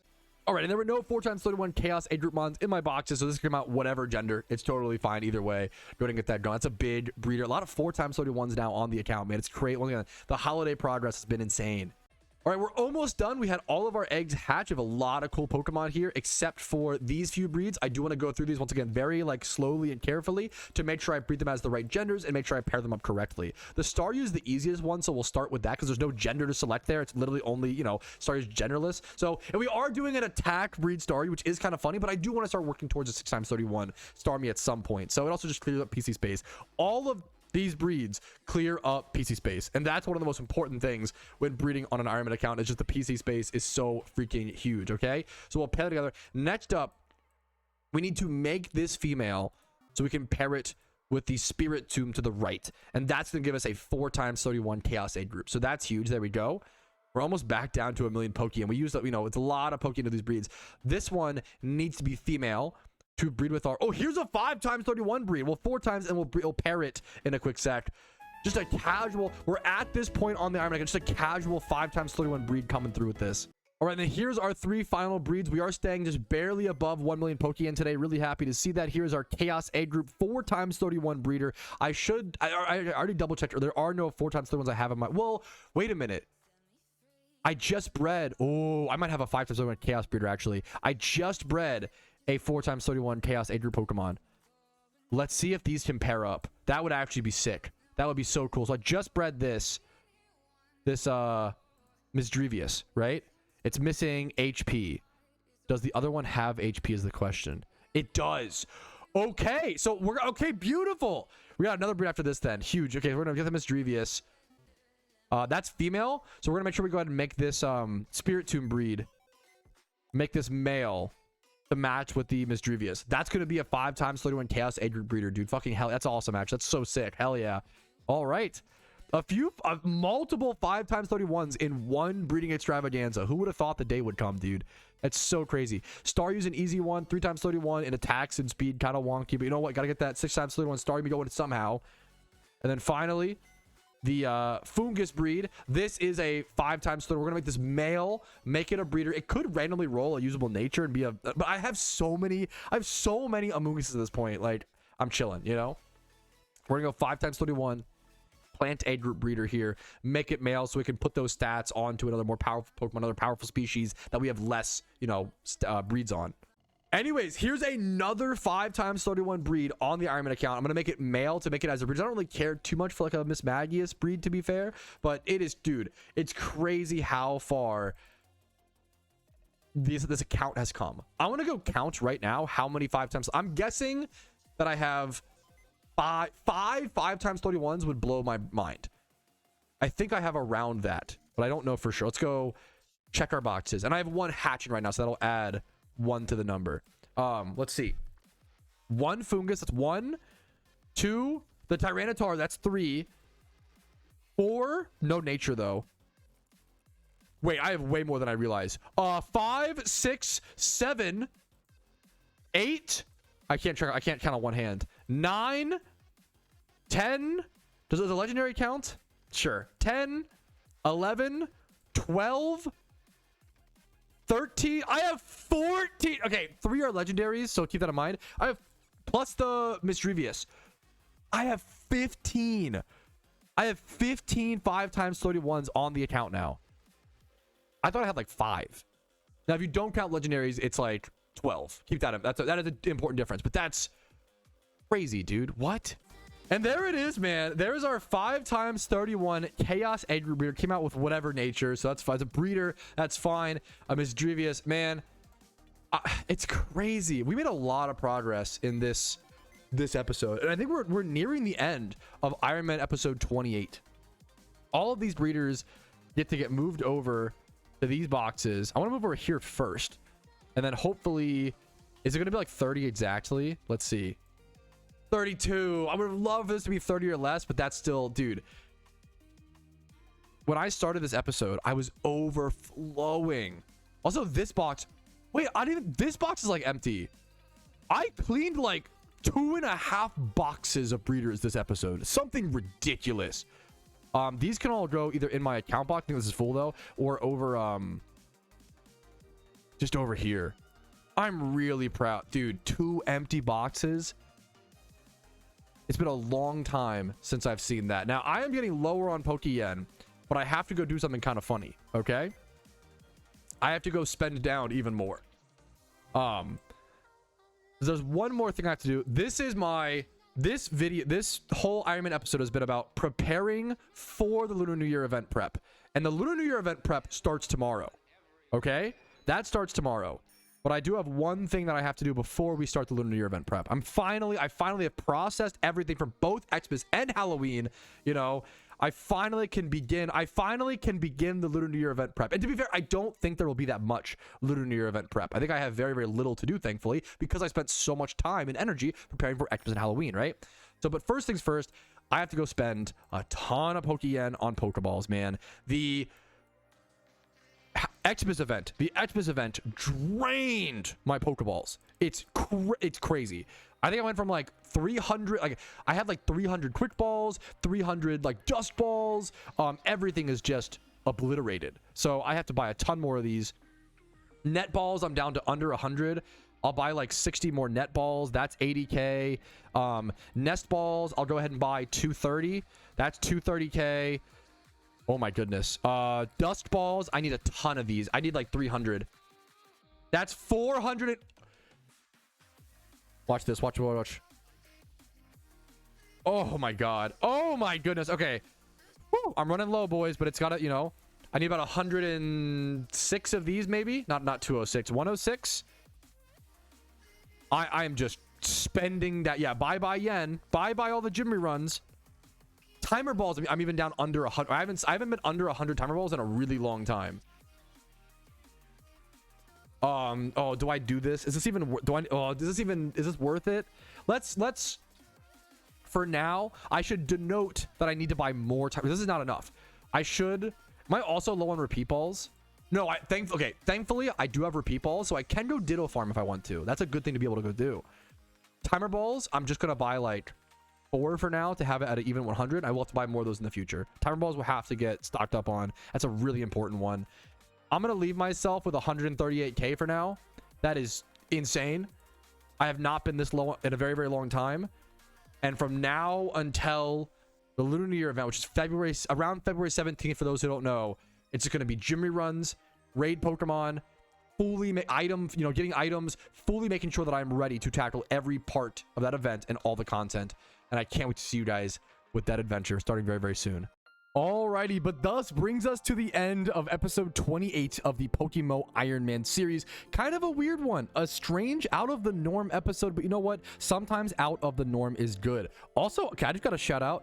Sven just won the doubles PvP tournament, and that's the same person, I believe, who won the previous one. So the odds of this getting back to him, very, very low, but I just saw that guy just won like back-to-back VGC doubles tournaments in PokeMMO. That's really cool to see, man. Congrats to him. Anyways, back to the Iron Man clip. I started this episode with 1,391 hours played and ended up with 1,431. So a nice about 40 hours of progress, which is exactly what about I aim for. This video did take more than a week to record though, as I've been busy, and preoccupied with other things, other projects, trying to get the Lunar New Year event prep guide and things like that, and also just kind of taking it slow and steady, and allowing myself to have a little bit of a break post the Xmas event. I'm sure a lot of you guys have gone through the same thing, so I appreciate your patience as these Iron Man episodes have not been coming out weekly on Sunday. I really just release them whenever I have them done at this point. And our goals for this episode were not clearly stated in the beginning. That was a huge part of this. It was a very go with the flow kind of episode. And it was a lot about just cleaning up and making that progress, clearing up those PC spaces, which we did tremendously so. And I'm really proud that we were able to get that done. My Pokeyen stack was able to sustain for most of the episode, me doing my Jimmy runs. I now am up to 86 Jimmy runs on the account in total, which is kind of a cool number to see. But I did jot down a bunch of things we did achieve in this episode. I'm pretty sure I consumed over 100 Pokemon. That number might be wrong, but I think I was able to. I'm pretty confident in that. If not, there was still a lot of Pokemon moving around. I released 20 to 30 Mons. I bred I want to say anywhere from 80 to 100 plus breeds, but that only consumes half of which. So this might not be exactly correct, but it's around this number if I recall correctly. I can even let's go ahead and just put the little tilde there so we know it's around 100 plus Pokemon consumed.